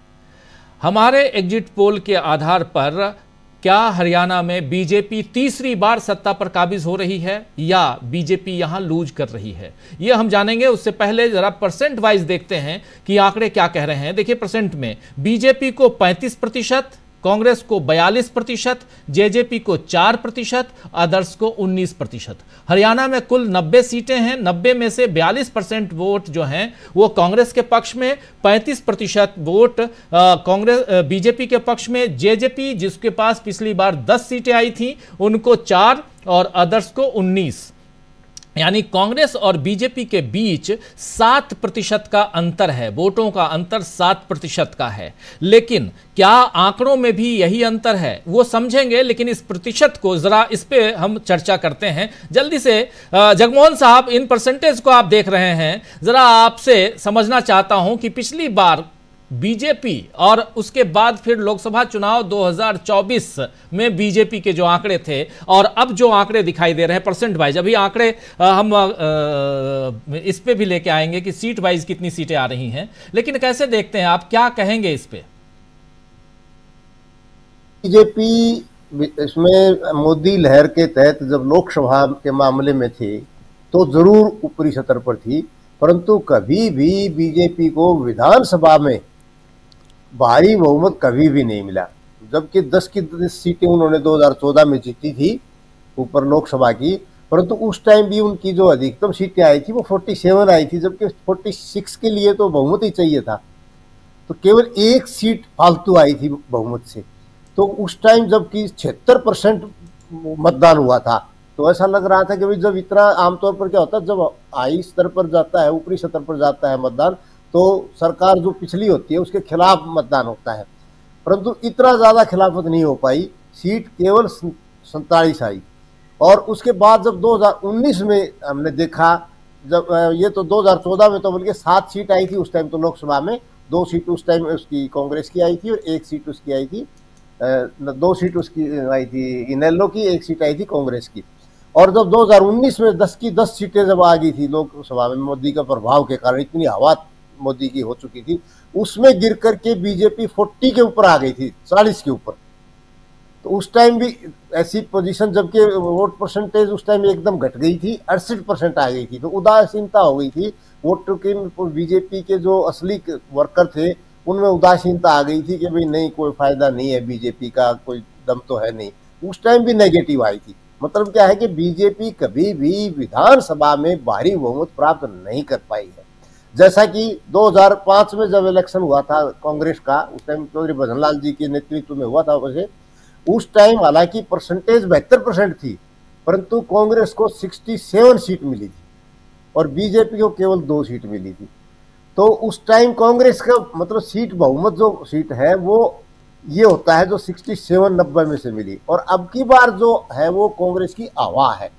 जैसा कि अभी बातचीत चल रही थी कि विनेश फोगाट है, प्रियंका है, राहुल गांधी जी हैं, इनके आने से जो प्रभाव पड़ा है, पहले भी पदयात्रा भी की थी राहुल जी ने भी, उसका भी लोकसभा के ऊपर प्रभाव पड़ा, जबकि सीट लोकसभा में ही 5-5 हो गई इनकी। तो उस अवस्था में आज बीजेपी कैसे आगे आ सकती है? बहुमत तो क्या, मतलब जो आप आंकड़े दिखा रहे हो इतने भी शायद ना आ पाए, क्योंकि जब हवा लहर चल रही है कांग्रेस की, तो इस लहर में जब कांग्रेस की, बीजेपी की अपनी हवा में 40 सीटें थी, तो अब कांग्रेस की लहर में कैसे इतनी सीट आ? आपके हिसाब से कितनी सीटें बीजेपी को आ सकती हैं जगमोहन साहब? बीजेपी को मेरे हिसाब से तो 20 से नीचे ही नीचे रहेंगी, 20 से नीचे रहेंगी। ठीक है। शकील साहब, शकील जी, आपके हिसाब से क्या कुछ आप देख रहे हैं? आपने देख लिया 35% बीजेपी को, 42% कांग्रेस को और 4% जो 10 सीटें लेके आई थी पिछली बार जेजेपी प्लस है इस बार, क्योंकि इनका गठबंधन आप जानते हैं कि इनके साथ है, चंद्रशेखर आजाद के साथ है, चंद्रशेखर के साथ, और उसके अलावा अदर्स इनेलो भी उसमें है, बाकी भी हैं, और ये आंकड़े हैं। आप क्या कुछ कहेंगे इस पे शकील जी? देखिए, अगर ये जो परसेंटेज वाइज आया है, अगर ये होता है तो कांग्रेस की स्थिति वह बहुत अच्छी है। 42% जो है वो काफी अच्छा मतदान है जो कांग्रेस को दिखाया जा रहा है कि कांग्रेस को मिला है। और देखिए, कांग्रेस की वहां पे एक ओपन लहर थी जो साफ साफ दिख रही थी, और उस लहर को एक बड़ी आंधी में राहुल गांधी ने तब्दील कर दिया। राहुल ने जहां एक छोटी सी यात्रा निकाली, वो अपने आप में हरियाणा में एक टर्निंग पॉइंट था, और उस टर्निंग पॉइंट ने जो वहां पे थोड़ा बहुत गुटबाजी की वजह से, दूसरे कई कारणों की वजह से कि कौन मुख्यमंत्री बनेगा कौन नहीं, मुझे बना दो इसे बना दो, तो उन सब पे पानी फेर दिया। और राहुल ने यह बता दिया कि ये चुनाव जो है ठोस मुद्दों पे हो रहा है, और वो ठोस मुद्दे हैं किसान, पहलवान और जवान। और राहुल ने उसको जो है, अगर ये 42% है, हमें लगता है 42 से थोड़ा ज्यादा ही होगा परसेंटेज, कांग्रेस को 42 से थोड़ा ज्यादा परसेंटेज वोट मिल रहा होगा, तो वो जो है, क्योंकि अदर्स का काफी ज्यादा बताया है, अदर्स को इतना मिलने की जो फिलहाल स्थिति है वो संभावनाएं नहीं दिख रही हैं। जेजेपी को भी थोड़ी सी सीट ज्यादा मिलती दिख रही है वहां पे। जो ये आंकड़े हैं, हो सकता है कुछ भी हो सकता है, चुनाव है ये, कुछ कहा नहीं जा सकता, लेकिन अभी जो स्थिति है बड़ी क्लियर है वहां पे कि कांग्रेस जो है एक बहुत अच्छी मेजोरिटी के साथ, कंफर्टेबल मेजोरिटी के साथ हरियाणा में आती दिख रही है। और बीजेपी जो है उसका एक बहुत बड़ा डाउनफॉल वहां पे है। देखिए, 2019 में उसको 40 सीटें मिली थी, और उससे पहले जब 14 में सही बता रहे थे जगमोहन जी कि जहां एक बड़ी आंधी थी मोदी की, उसके बाद चुनाव हुए थे, और उस वक्त भी केवल 47 सीटें मिली थी उसको, 47, बहुत कम सीटें थी। वो मेजोरिटी से एक सीट ज्यादा थी, 46 में मेजोरिटी होती है और 47 मिली थी। और कांग्रेस उस बुरी से बुरी हालत में भी 15 सीटें लाई थी वहां पे, और 2019 में तो 31 पे आई थी, जस्ट डबल से ऊपर कर लिया था उसने। तो अब स्थिति जो है वो तो क्लियर हरियाणा के अंदर जो है एक ऐसा माहौल है, एक ऐसा वर्डिक्ट है जो हमें लगता है कि उसको छुपाया नहीं जा सकता। हरियाणा के वर्डिक्ट को कितनी सीटें चाहे वो शकील जी बीजेपी को कितनी, कांग्रेस को कितनी? वो आपके पास आ चुकी है, वो अब आप ही बताएंगे। वो आपके पास है जो आप बताने वाले हैं जी, तो आप बताएंगे तो वो ज्यादा बेहतर रहेगा जी। तो बताइए आप जी। प्रशांत टंडन जी कुछ बताने वाले हैं, जब प्रशांत जी से पूछ लेते हैं, फिर आंकड़े लेके आता हूं, फिर आप सबके बीच आता हूं। प्रशांत जी। जी देखिए, पिछली बार कांग्रेस को 20% वोट मिला था, और 20% वोट में 31 सीटें आई थी। बीजेपी का वोट शेयर 1.5% नीचे जा रहा है। तो इस वोट परसेंटेज से जो कन्वर्जन है, उससे मुझे लग रहा है कि जो आपके आंकड़े हैं वो कांग्रेस जो है वो 60 सीट के आसपास रहने की उम्मीद है। जी जी, बिल्कुल। गणित का वो आपने बैठाया है आंकड़े। जगमोहन साहब कुछ जोड़ रहे हैं?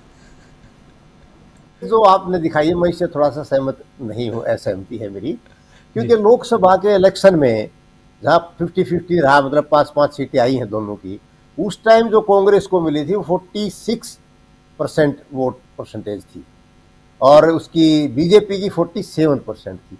तो 46 से तो नीचे आने का तो सवाल ही नहीं उठता। और जहां आपने अदर्स की दिखाई है 19% दिखा रहे हो, अदर्स का इतना नहीं है। इसी प्रकार आपने जेजेपी का दिखाया 4%, जेजेपी का भी नहीं है, चाहे वो आज़ाद से मिले चाहे किसी चंद्रशेखर से जो बात होते रहे आप, या कोई प्रभाव नहीं है उनका।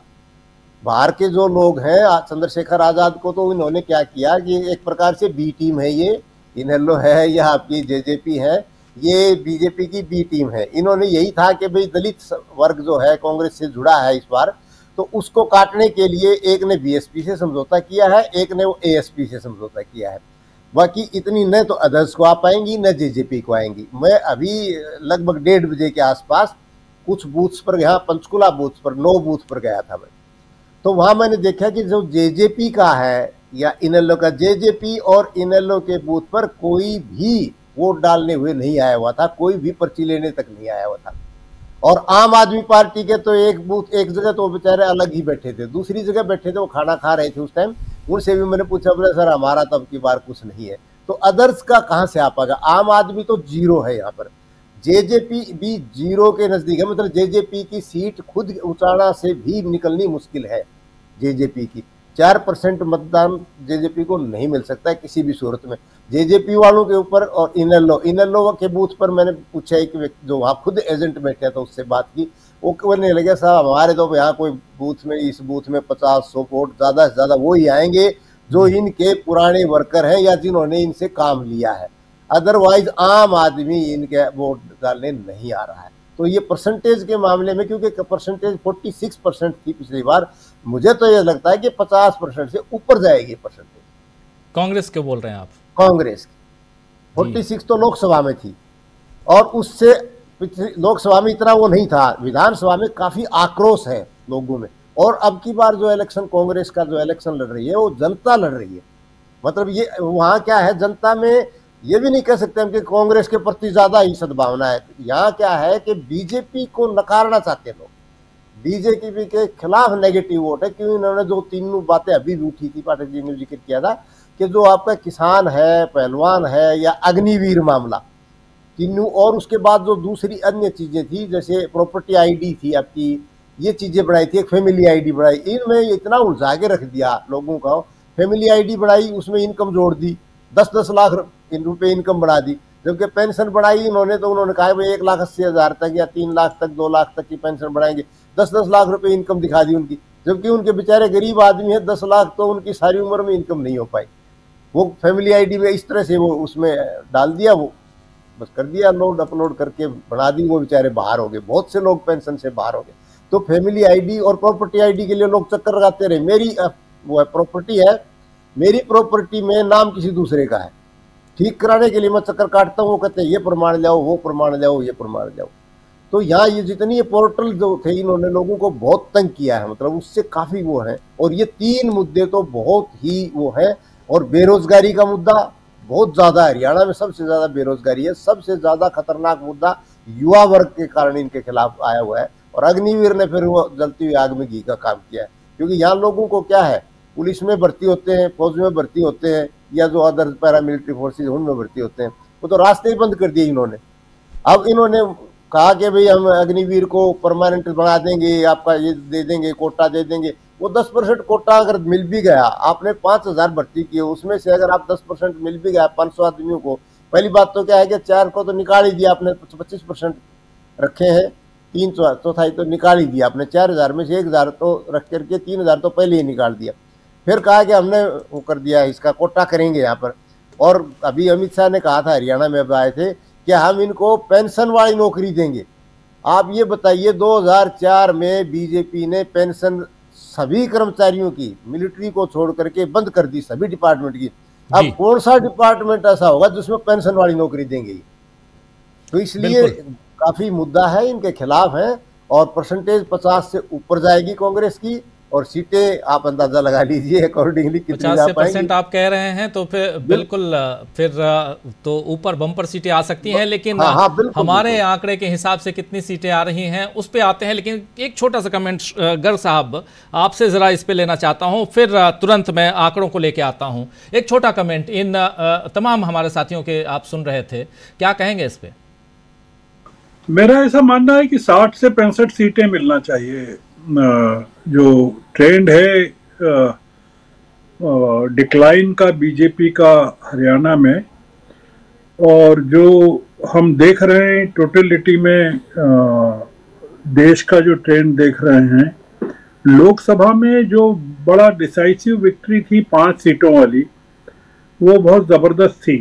वो उसने बहुत चीज़ों को, कॉन्फिडेंस लेवल को पूरा का पूरा बदल दिया है जी। सबसे इम्पोर्टेंट चीज राजीव जी इस चुनाव की ये है कि इसने दिल्ली के चुनाव का फैसला कर दिया है कि आम आदमी पार्टी खत्म हो गई है हरियाणा में पूरी तरह से। यानी वो उनको जेल से छोड़ा ही इसलिए गया था, जो लोग कहते हैं, चर्चा करते हैं कि वो बीजेपी को फायदा पहुंचाएंगे। और जैसा राहुल जी ने भी कहा था कि ये सब लड़ाई बीजेपी और कांग्रेस के बीच में है, बाकी सब बीजेपी की पार्टियां हैं। तो आप देखिए कि ये जननायक जनता पार्टी कहिए या INLD कहिए, ये या BSP भी कहिए या आजाद की पार्टी कहिए, इस चुनाव की सबसे बड़ी विशेषता यह है कि ये सारी पार्टियां खत्म हो जाएंगी।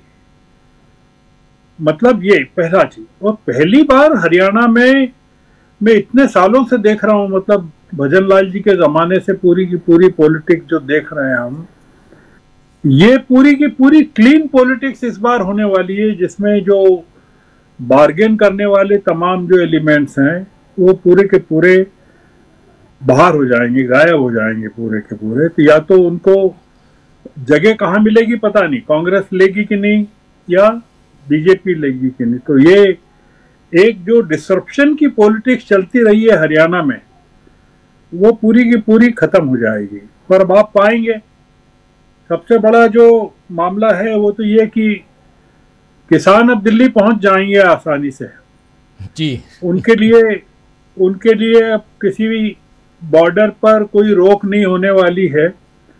जो ये इन्होंने कहा हमारे जगमोहन जी ने, जो बड़ा मुद्दा है बेरोजगारी का, जो एक फैक्टर है जो मैं जानता हूं अच्छे से, जो राहुल की जो डंकी वाली फिल्म है, जो 13 मिनट की जो डंकी का जो प्रयोग था, जो राहुल ने अपनी पहली सभा में करनाल में कहा, फिर हिसार में कहा, और जिसको इशू बनाया उन्होंने, डैलस से ही बनाया उन्होंने इशू, और वो वहां से लौट के सबसे पहले करनाल में उस परिवार के घर गए बजाय किसी चुनावी सभा में जाने के।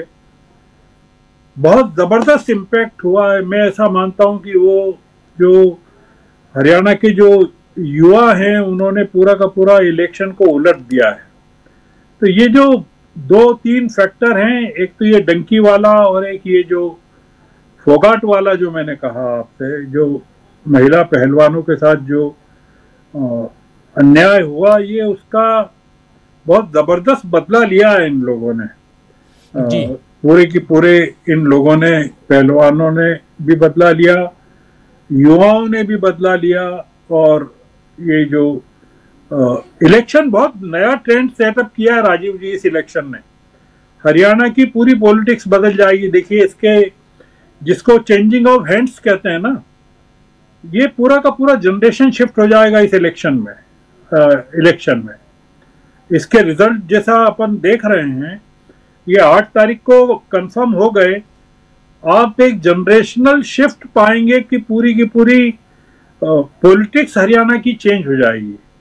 और कांग्रेस में बहुत जबरदस्त मैं परिवर्तन देख रहा हूं इस इलेक्शन के कारण। जो ऑर्गेनाइजेशनल इम्पैक्ट होगा इसका पूरे के पूरे देश के मॉरल पर, कांग्रेस में भर्ती होने वालों के लिए भीड़ लग जाएगी। ऐसा लगता है कि ये एक नए किस्म की सुनामी जो उमड़ने वाली है वो दिख रहा है। तो मुझे बहुत बड़ा फर्क है। ये मध्य प्रदेश के चीफ मिनिस्टर आके सभाएं कर रहे हैं, वहाँ रोड शो कर रहे हैं। आप बताइए कितनी बेइज्जती करवा रहे हैं ये लोग आके वहाँ। हरियाणा में जा रहे हैं, जम्मू में जा रहे हैं। ये योगी जी को जम्मू ले गए थे, आपने देखा जी, हमने बात की थी पिछली बार जी।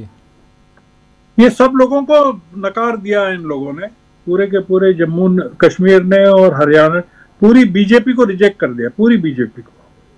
बिल्कुल आप सही कह रहे हैं। जरा अब हम आंकड़ों की तरफ बढ़ते हैं, कितनी सीटें किसको आ रही हैं, जरा उसको स्क्रीन पर ले आइए। इन आंकड़ों के आधार देखिए, बीजेपी को 15 से 25, कांग्रेस को 54 से 64, 54 to 64, जेजेपी को 0 से 2 और अदर्स को 6 से 14। ये आंकड़े अन्य में तमाम पार्टियां हैं और कई सारे ऐसे कैंडिडेट भी हैं जो निर्दलीय चुनाव लड़ रहे हैं, बागी भी हैं। ये सब मिलाकर कांग्रेस को 54 से 64 सीटें, 54 मिनिमम, 64 मैक्सिमम, बीजेपी को मिनिमम 15, मैक्सिमम 25 और उसके बाद जेजेपी को 0 से 2 सीटें, अदर्स को 6 से 14 सीटें। ये है सूरत हाल हरियाणा का। हरियाणा के जो आंकड़े हैं जरा स्क्रीन पे ऊपर भी ले आइए आंकड़ों को, और बहुत महत्वपूर्ण है कि ये 54 से 64 सीटें कांग्रेस को आती हुई और जेजेपी को 0 से 2, अदर्स को 6 से 14 और 25 सीटें मैक्सिमम, बीजेपी को मिनिमम 15 सीटें।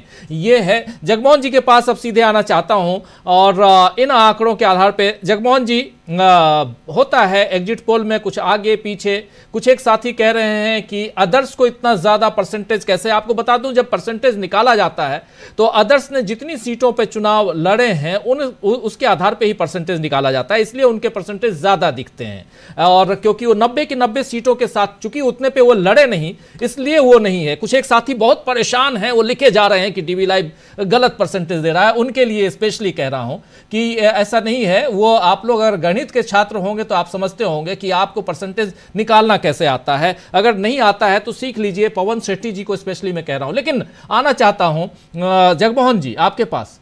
इन आंकड़ों को अब सामने आपके सामने हैं। हालांकि गर्ग साहब भी, प्रशांत टंडन जी भी ये बात कह रहे थे कि 60 के आसपास, और वही ये दिखाई दे रहा है 54 से 64 कांग्रेस। आपके हिसाब से ये सीटें 75 तक जा सकती हैं, जैसा मैं समझ सकता हूं। आप इसको मिनिमम जो है वो आपकी 54 को हटा दीजिए और यहाँ पर 6 लिख लीजिए, मतलब आप 64 को मिनिमम में ले आइए, 64 को मिनिमम में ले आइए। और जेजेपी का है ये, जेजेपी यहाँ इसकी बजाय आप हटा करके इनेलो लिख दीजिए, जेजेपी 0 है।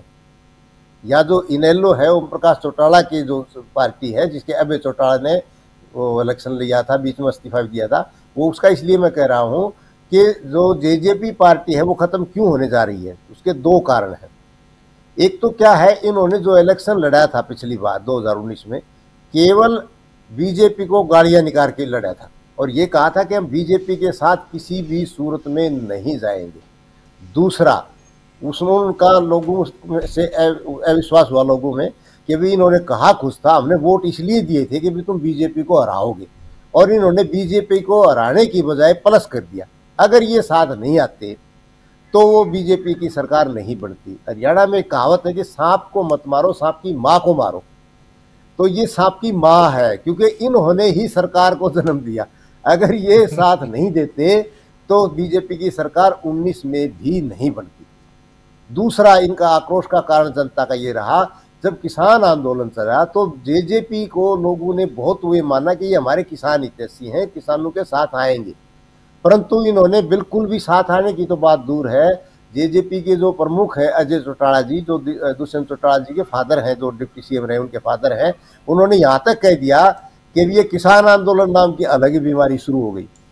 तो इनसे काफ़ी आक्रोश है अब लोगों में। इनकी जो सीट है यहाँ आप 0-0 ही कर दीजिए, 0 से 0, और यहाँ इनेलो के आप लिख सकते हैं, क्योंकि अभय चौटाला ने किसान आंदोलन के टाइम में इस्तीफा दे करके इसके विरोध में रिजाइन किया और दोबारा इलेक्शन लड़ा, और वो अभी भी उसके प्रति सहानुभूति है। तो अभय चौटाला की एक सीट तो आएगी ही आएगी, एक आध सीट और भी आ सकती है। यहाँ आप जेजेपी को हटा करके इनेलो लिख सकते हैं। अदर्स की जहाँ तक बात है वो 14 नहीं आ सकती किसी भी सूरत में, 10 से नीचे ही नीचे रहेंगे।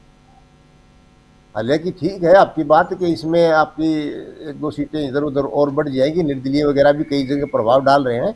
6 तो ठीक है आपकी, पर 6 से 8 ही मैक्सिमम इसकी है, जहाँ तक मेरी विचार है या लोगों से मैंने जो पूछताछ की।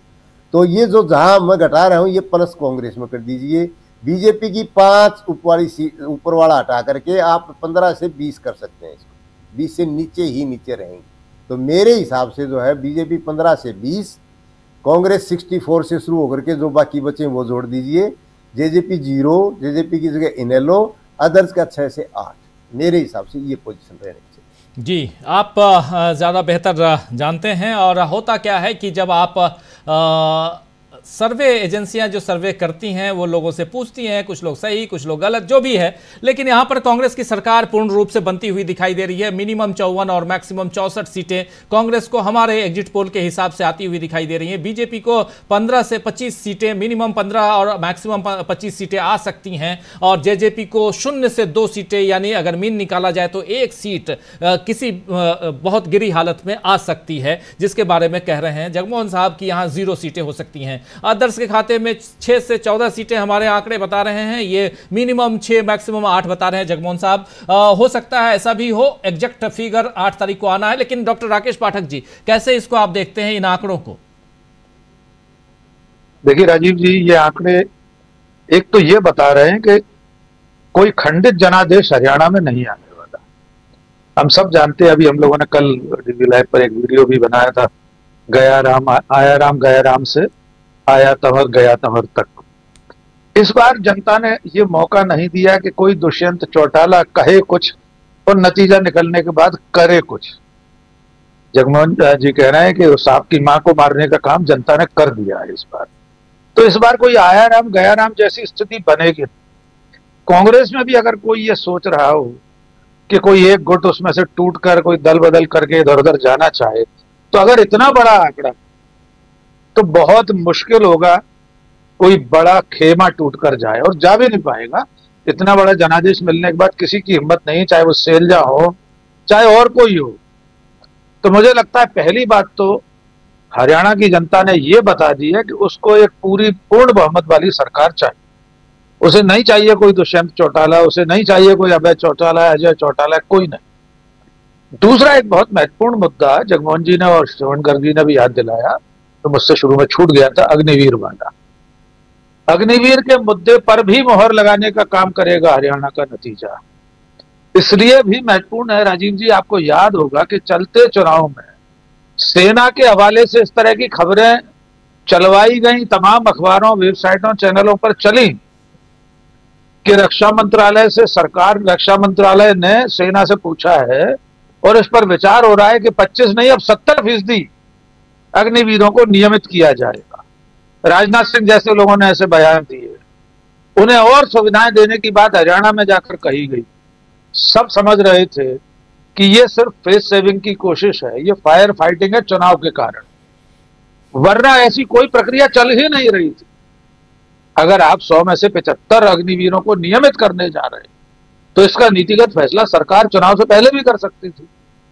इस बात पर भी लोगों ने भरोसा नहीं किया, खूब खबरें चली, लेकिन युवाओं ने हरियाणा के भरोसा नहीं किया कि अग्निवीरों को 100 में से 75 को या 70 को नियमित करने जा रहे हैं जी। अगर परिणाम यही रहते हैं जो हमारे एग्जिट पोल में दिखाई दे रहे हैं, तो तीसरी जो महत्वपूर्ण चीज होगी वो ब्रांड राहुल और ब्रांड नरेंद्र मोदी के बीच में भी एक निर्णायक, मोटी और गहरी लकीर खींचने का काम करेंगे ये नतीजे।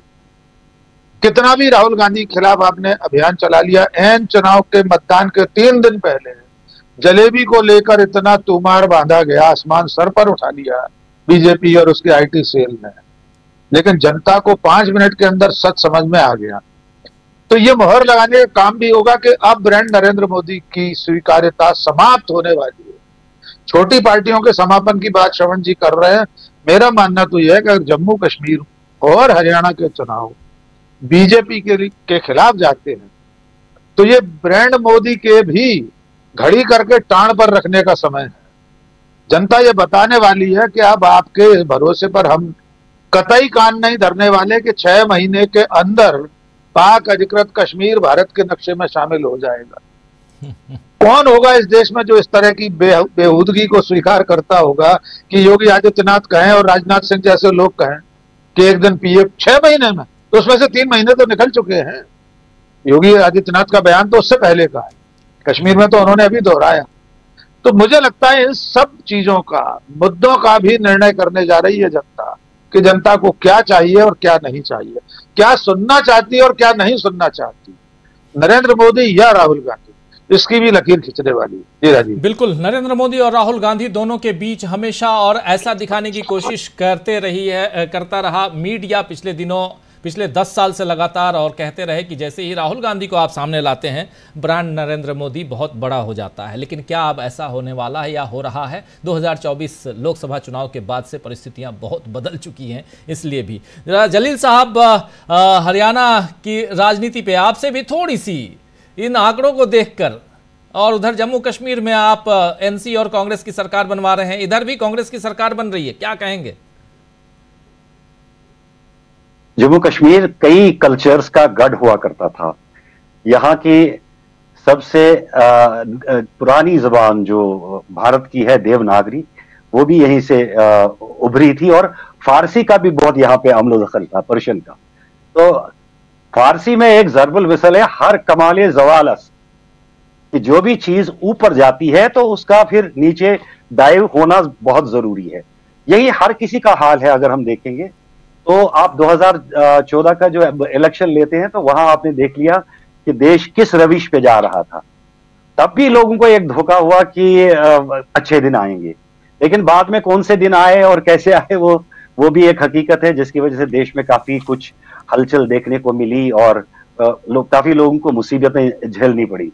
तो फिर जब हरियाणा की बात पे आते हैं तो लास्ट इलेक्शन में इन्होंने पार्लियामेंट इलेक्शन में से 10 सीटें जीती थी, और अभी जो इलेक्शन हुआ 2024 का, तो उसमें आधा आधा हो गया। तो ये डाउनवर्ड ट्रेंड जा रही है। पार्लियामेंट इलेक्शन के बाद अब असेंबली इलेक्शंस में जो आंकड़े आ रहे हैं, हमारे हिसाब से, जो मैंने बाहर अपने साथियों से बात की, कांग्रेस की 60 से 65 और बीजेपी की 20 से 25। खैर, इसके अलावा भी और जो नजर है हमारी हरियाणा पे, वो ये है कि जवान, किसान और पहलवान, ये सबसे बड़ा मुद्दा रहा, जो स्वाभिमान का रहा। जो स्वाभिमान पे किसानों के चोट हुई, पहलवान बेटियों पे चोट हुई, और इसके अलावा जो फौज में सबसे ज्यादा लोग चले जाते हैं वो इसी पंजाब और हरियाणा बेल्ट और यूपी बेल्ट से जाते हैं, और उसकी जो मार सहनी पड़ी अग्निवीर की वजह से, वो उनको सहनी पड़ी। हालांकि वो मार वहां के चीफ मिनिस्टर को भी सहनी पड़ी, उसको भी 5 साल पूरे नहीं करने दिए गए। और इसके अलावा एक और बात जो आप शायद कहना भूल गए, वो गवर्नेंस की बात थी। खट्टर साहब के वक्त में बताया गया मिनिमम गवर्नेंस, इनविजिबल नहीं, फेसलेस गवर्नमेंट। तो ये अजीब सी बात है कि गवर्नमेंट का कोई चेहरा ही नहीं है, तो लोग किसको फॉलो करें।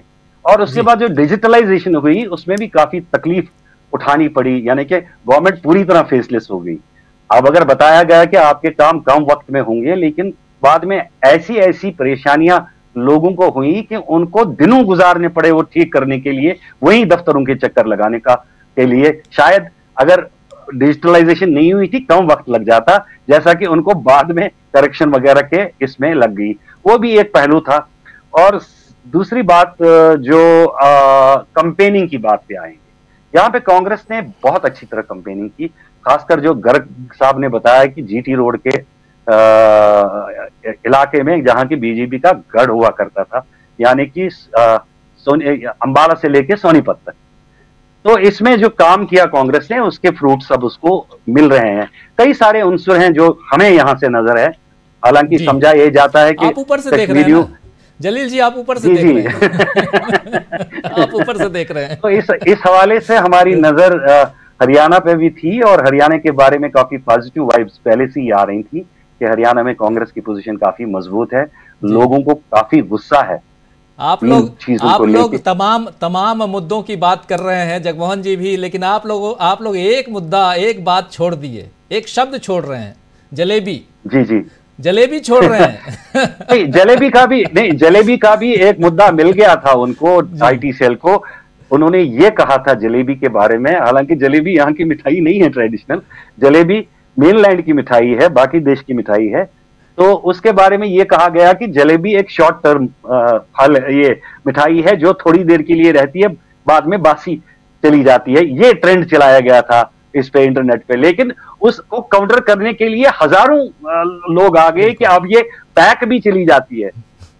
अब पैक्ड जलेबी भी एक्सपोर्ट होती है या दूसरी जगहों पे जाती है, तो ये भी कारगर नहीं हुआ। थोड़ा इसमें डॉक्टर राकेश पाठक जी तो इसमें पीएचडी किए हुए हैं जलेबी पे, जरा अपनी बात रखिए प्लीज, उसके आपके बाद प्रशांत जी के पास आता हूँ। जी जी नहीं सर जलील साहब डीवी लाइव पर परसों ही जलेबी पर मैंने पूरा एक वीडियो लगाया है, आप देखिएगा। उसमें जलेबी मध्य एशिया से, फारस से आई है भारत में। 10वीं शताब्दी में पहली बार एक किताब में उसका जिक्र हुआ जलेबी का, उसका भी मैंने उल्लेख किया, वो वीडियो देखिएगा। राजीव भाई भिजवा दीजिए सर के पास। बिल्कुल भेजूंगा। प्रशांत टंडन जी क्या कहेंगे इन आंकड़ों को? अभी हम लोग जब घूम रहे थे, जब महिलाओं के बीच, पहलवानों के बीच, अखाड़े में भी हम लोग गए थे सबसे, और क्या ये रिफ्लेक्ट होता हुआ दिखाई दे रहा है? बिल्कुल, आंकड़े बहुत पहले से इन आंकड़ों की उम्मीद थी, और ये 64 से आगे जाएगा, पीछे नहीं जाएगा, ऐसा मुझे लगता है।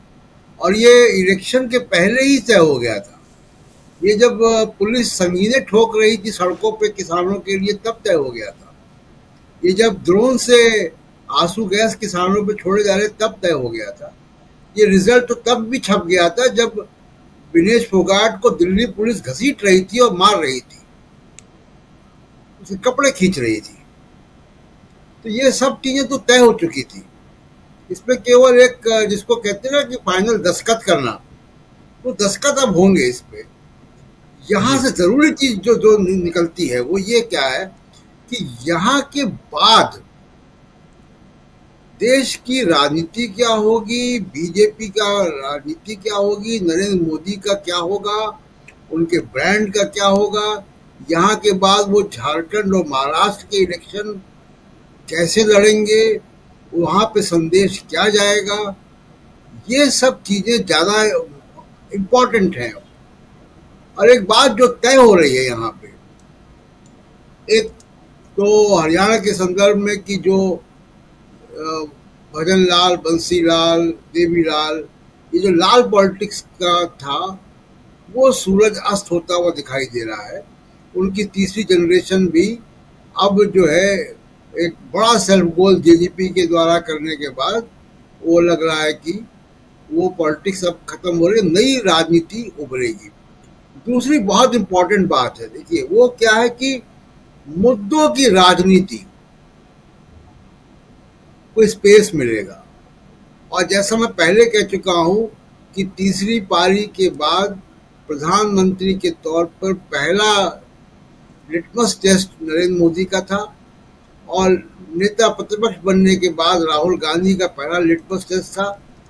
8 तारीख को फाइनल होगा रिजल्ट, लेकिन आपके एग्जिट पोल बता रहे हैं कि इस लिटमस टेस्ट में मोदी फेल हो गए हैं, राहुल गांधी पास हो गए हैं।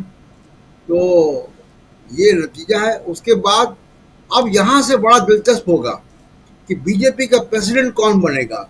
क्या गुजराती कंपनी के पास इतनी ताकत बचेगी कि वो अपनी मर्जी का प्रेसिडेंट बना पाए बीजेपी में?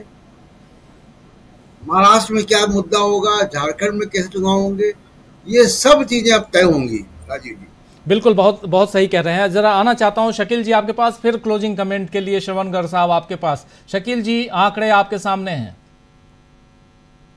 देखिए, इस चुनाव में सबसे ज्यादा अटैक किसी पर हुए हैं तो वो राहुल गांधी पर हुए हैं, और यही चुनाव जो है ये बताने जा रहा है कि वही राहुल गांधी अब जो है 8 तारीख के बाद मीडिया में नरेंद्र मोदी से कंपटीशन नहीं होगी। जो आप बता रहे थे कि हर चुनाव में ले आते थे कि अगर आप राहुल गांधी को लाएंगे तो मोदी जी को फायदा होगा, 8 तारीख के बाद आप ये कह सकते हैं कि मीडिया अब नरेंद्र मोदी और राहुल गांधी के बीच कोई मुकाबला नहीं करेगा। ये चुनाव सीधा सीधा हरियाणा में राहुल वर्सेस मोदी था। और ये जो नतीजे हैं या जो एग्जिट पोल जो आप बता रहे हैं 64 तक, और जैसा कि सभी लोग कह रहे हैं और हमें भी लगता है कि 64 या इससे थोड़ा ऊपर जाएगा ये, तो ये जब जाएगा तो ये सरकार जो है फिर राहुल गांधी की बनेगी। राहुल गांधी को अपनी मर्जी से पूरी की पूरी सरकार बनाने की छूट होगी, और कांग्रेस का कोई भी गुट जो है उस वक्त कुछ भी कहने की स्थिति में नहीं होगा। और ये बहुत जरूरी बात है। हरियाणा में राहुल अपनी मर्जी का मुख्यमंत्री बना सके, राहुल अपने मर्जी की सरकार बना सके और क्या करना है यह बता सके। देखिए, महाराष्ट्र और झारखंड के चुनाव बहुत ही महत्वपूर्ण होने वाले हैं और बीजेपी इसीलिए रोके हुए थी उनको। उसे लगता था कि किसी तरह हम जम्मू कश्मीर और झारखंड में अगर कुछ करने में सफल हो गए तो हमारे लिए महाराष्ट्र और झारखंड आसान हो जाएगा। लेकिन अब महाराष्ट्र और झारखंड बहुत ही मुश्किल होने जा रहा है और केवल महाराष्ट्र और झारखंड नहीं, पूरे देश की राजनीति जो है अब उनके लिए बहुत मुश्किल होने जा रही है।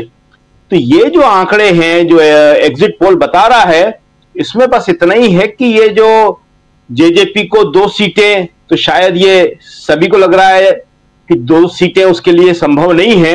1 सीट भी उसको मिल जाए तो बहुत बड़ी बात होगी और अदर्स को जो 6 से 14 सीटें हैं ये तो बहुत ही ज्यादा लग रहा है। अदर्स में कोई ऐसा नहीं है कि जिसको कोई सीट मिल जाए। सिर्फ एक बिल्कुल सही बात है जगमोहन जी की कि अभय चौटाला है जो शायद अपनी सीट निकाल ले। दुष्यंत खुद भी अपनी सीट नहीं निकाल पा रहे हैं, दुष्यंत के लिए खुद भी अपनी सीट मुश्किल है और निगाहें तो श्रुति के ऊपर भी रहेंगी, जिनके सर पर जो है बंसीलाल जी की पगड़ी है, किरण चौधरी की बेटी, कि वो अपनी सीट निकाल पाती हैं या नहीं निकाल पाती। ये एक बहुत ही इंपॉर्टेंट सवाल रहेगा, सबकी निगाहें उसके ऊपर कि चुनाव से ठीक पहले अपनी बेटी को लेकर किरण चौधरी वहां गई थी।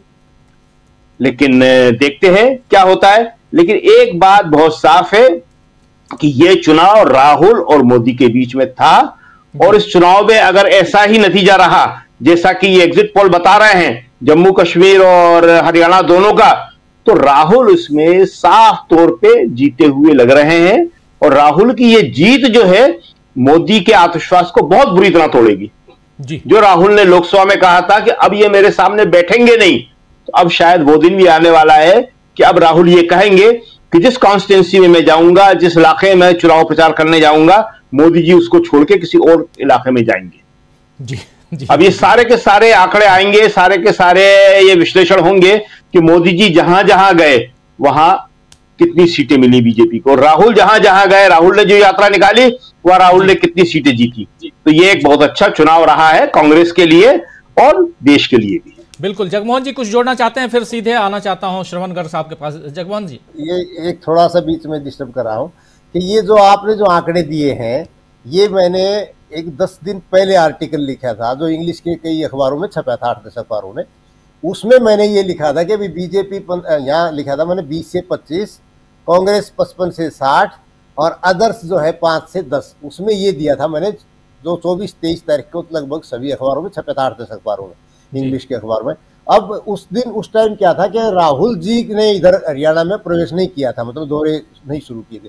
उसके बाद राहुल जी ने और प्रियंका जी ने, विनेश जी ने, इन्होंने जब टिकटें मिली और इन्होंने जब दौरे किए, उसके बाद स्थिति काफी अप गई है, मतलब इसलिए मैं थोड़ा सा इसके बाद और हो सकता है अशोक तंवर के आने के बाद भी परिस्थितियां बदली हों, ये बात भी। बिल्कुल बिल्कुल। जो इनको यूं कह रहे थे कि दलित फटे हुए हैं, इधर उधर है, वो बात धीरे धीरे खत्म हो गया अशोक तंवर के आने के बाद। तो और 2-3 फैक्टर जो आप बता रहे हैं बहुत महत्वपूर्ण। हाँ, वो भी है बिल्कुल। और एक सबसे बड़ी बात यही रही है कि अब की बार मुद्दों पर आधारित हुई है, मतलब वो हिंदू मुस्लिम या कास्ट फैक्टर नहीं चला है, बिल्कुल नकार दिया गया है। और जो अभी बात चल रही थी श्रुति चौधरी की, जैसे अभी बात चल रही थी, वो भी बिल्कुल सही है। श्रुति चौधरी भी अब की बार रेड जोन में है। जी, कुछ नाम मैं देख रहा था जो रेड जोन में हैं, जरा मैं पढ़ के सुना, क्योंकि अभी हमारे जो लोग हैं वो भेज रहे थे। लाडवा से नायब सिंह सैनी की सीट खतरे में है। करनाल से मनोहर लाल की सीट जो है वो 2 बार जीते हैं, लेकिन वो कांग्रेस जीत रही है करनाल वाली सीट। तो शाम से श्रुति हार की कगार पे हैं और लोहारू से जेपी दलाल हार रहे हैं। ये अब आप बताएंगे ज़्यादा बेहतर कि कौन जीत रहा है कौन हार रहा है, लेकिन ये खबर मेरे पास आई हुई है। लोहारू का एक और आपको छोटा सा ट्रेंड बताता हूँ। 1987 के बाद, मतलब आप देख लीजिए 13 और 24 37 साल हो गए। 1987 के बाद लोहारू से कोई भी व्यक्ति लगातार 2 बार एमएलए नहीं बना है। ये रिकॉर्ड है लोहारू का। 1987 के बाद से आज तक दोबारा लगातार नहीं बना है। एक बार बीच में सोमवीर सिंह जी बने थे 2 बार, परंतु वो दोबारा लगातार नहीं बने। तो अब की बार ये भी कहा जा रहा है कि जो वहाँ वित्त मंत्री हैं फिलहाल, जो निवर्तमान कर ले उनको, वो जैसे 2009 में आए थे यहाँ किरण चौधरी के कारण आए थे। किरण चौधरी ने सोमवीर सिंह को हराने के लिए ही यहाँ पर इम्प्लांट किया था इनको, और उसके बाद इन्होंने बीजेपी ज्वाइन कर ली 2014 में, उसको छोड़ दिया किरण चौधरी को। वहां भी 2 बार हारे, 9 में हारे, 14 में हारे, और फिर 19 में इनको जीत मिली।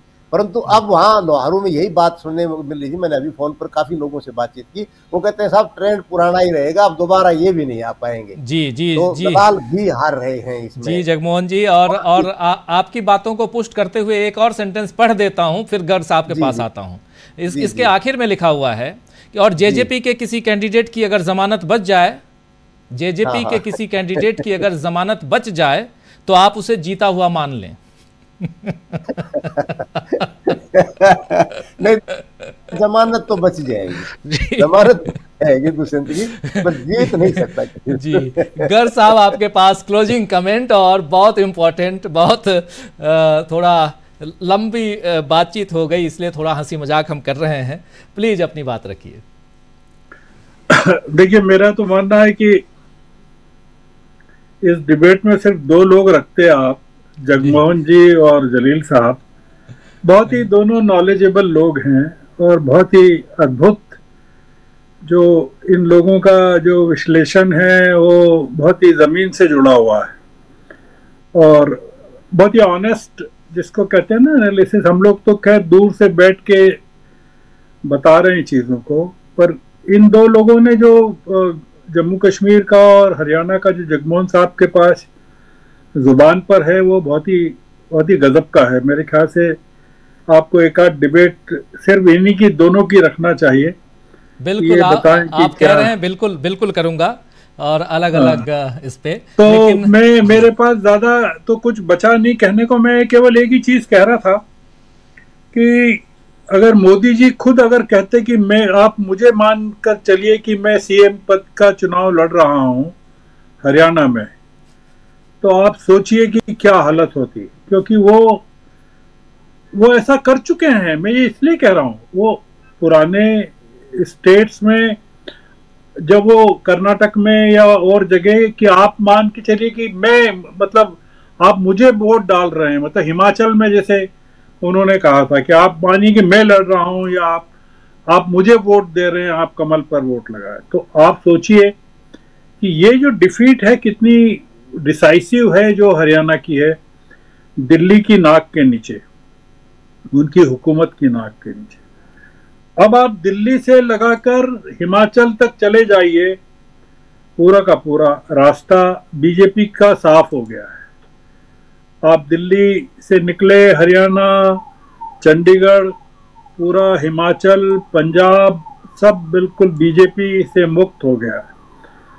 लोगों को अब नक्शे पर ढूंढना पड़ेगा कि बीजेपी कहाँ है। अभी तक वो बताते थे कि जो अपोजिशन है वो कहाँ है। एक जो इम्पोर्टेंट चीज है जो शायद इन्होंने कही, जगमोहन जी ने कही या किसी ने कही, ये जो पूरा मामला था, अगर आप देखें कि जो कुरुक्षेत्र क्यों हुआ था, राजीव जी, कुरुक्षेत्र की लड़ाई क्यों हुई थी, जो द्रौपदी के साथ जो दुर्व्यवहार हुआ था, वो एग्जैक्टली महिला के साथ जो दुर्व्यवहार हुआ, वो उसने पूरे के पूरे कौरव वंश का नाश किया। ये जो हमारी बच्चियों के साथ जो हुआ है, वो उसने बहुत इमोशनली हरियाणा को बहुत पूरी तरह से बदल दिया। और ये जो दूसरा फैक्टर है रोजगार का, जो बताया कि जो जिस तरह से बच्चे बात कर रहे थे अपने आप, अगर वो आपने तो खैर उस पर डिबेट भी की है, चर्चा की है, तो राहुल ने जो कहा कि किस तरह से वो बच्चा कंप्यूटर को पकड़ लिया उसने अपने पिता के लिए, वो जो उसमें पूरे के पूरे एक ऑनेस्टी और इमोशनल किक है उसमें डंकी में, और वो चुनाव के दौरान हर एक सभा में उसको दिखाया गया, सुनाया गया हरियाणा में।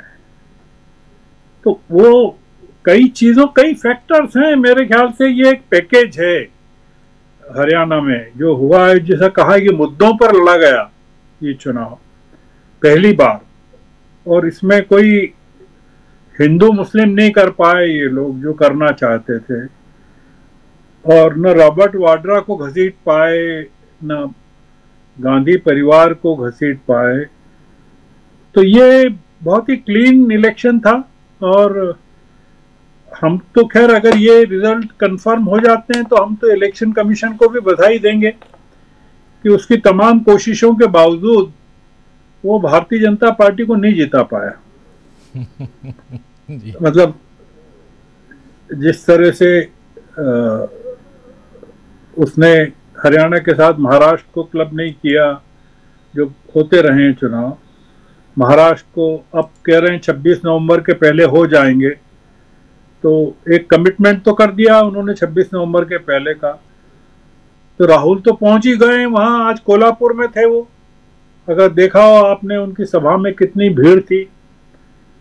तो वो शिवाजी की प्रतिमा का जो उन्होंने अनावरण किया, तो बहुत ही महाराष्ट्र में आप पाएंगे कि जो रिजल्ट है वो हरियाणा से भी बहुत ज्यादा डिसाइसिव आने वाले जी। देश की फाइनेंशियल कैपिटल है राजीव जी महाराष्ट्र, और एग्रीकल्चर कैपिटल है पंजाब हरियाणा। तो इसलिए आप सोचिए कि अब मोदी जी के पास क्या रहेगा। इन्होंने मुख्यमंत्री बदल के चीजें करते रहे, ये इनको लगता था मुख्यमंत्री बदलने से हो जाता है। गुजरात में फोन पर रूपाणी को कहा कि तुम इस्तीफा दे दो, भूपेंद्र भाई को बना दिया। उत्तराखंड में इन्होंने 3 मुख्यमंत्री बदले। कर्नाटक में बोम्मई साहब को ले आए। इनको लगा कि ये करने से काम चल जाएगा, इसलिए खट्टर को हटा के सैनी को ले आए। कुछ नहीं हुआ। ये जो एंटी इनकम्बेंसी है ये मोदी जी के खिलाफ है, वो किसी मुख्यमंत्री खट्टर के खिलाफ नहीं थी। जगमोहन जी कहेंगे, बताएंगे, ये तो पूरी बीजेपी के खिलाफ थी, क्योंकि अगर बच्चियों की पिटाई दिल्ली में सड़कों पर हो रही है तो उसका खामियाजा तो खट्टर को भुगतना ही पड़ेगा ना। बिल्कुल, या नहीं भुगतना। तो ये लोग तो काफी पहले छोड़ चुके थे। अगर आपने देखा हो, मोदी जी, शाह साहब तो मेरे ख्याल से आए ही नहीं हरियाणा, मुझे नहीं लगता कि वो आए थे। आप कंफर्म कर सकते हैं कि शाह साहब एक भी बार हरियाणा आए क्या? आए थे वो, और 29 तारीख को लास्ट उन्होंने 3 सभाएं की थी, लेकिन 29 सितंबर को, और चुनाव वोटिंग थी आज। हाँ, तो वही मैंने कहा कि ये तो काफी पहले अपने आप को विड्रॉ कर चुके हैं, क्योंकि और मोदी जी शायद हिसार के बाद फिर लौट के नहीं आए, जो मुझे लगता है कि वो हिसार के 1 अक्टूबर को लास्ट था उनका, एक सभा उन्होंने की थी। खैर जो भी है, हमको उसके बारे में नहीं कहना, हमको तो ये कहना है कि इस इलेक्शन का रिजल्ट कई चीजों पर पड़ेगा राजीव जी। और ये गोदी मीडिया जो देख रहे हैं ना, ये पूरा का पूरा बहुत तबाह हो चुका है। ये जो हुआ है, इसके कारण उनके पास, जैसा कहते हैं ना कि हम बोलने के लिए शब्द नहीं हैं, वो स्थिति हो रही है। बिल्कुल। चलिए, आपको बधाई, आपने बहुत मेहनत की जम्मू कश्मीर के चुनाव में। आपने और टंडन साहब ने, और मैं तो जुड़ा था तब, उस समय हम लोगों ने बात भी की थी। तो ये बड़ा एक, आप लोगों ने जो कहा था वही हो रहा है। मतलब जो आपका जो पूरा का पूरा वहाँ आप जो कह रहे थे लगभग वही हो रहा है, ये वहां से जो कह रहे थे। तो डीबी लाइव को बहुत ज्यादा, बहुत इस पूरे एपिसोड में सबसे ज्यादा क्रेडिबिलिटी डीबी लाइव को मिली है कि जो जिस तरह से कवरेज किया आप लोगों ने।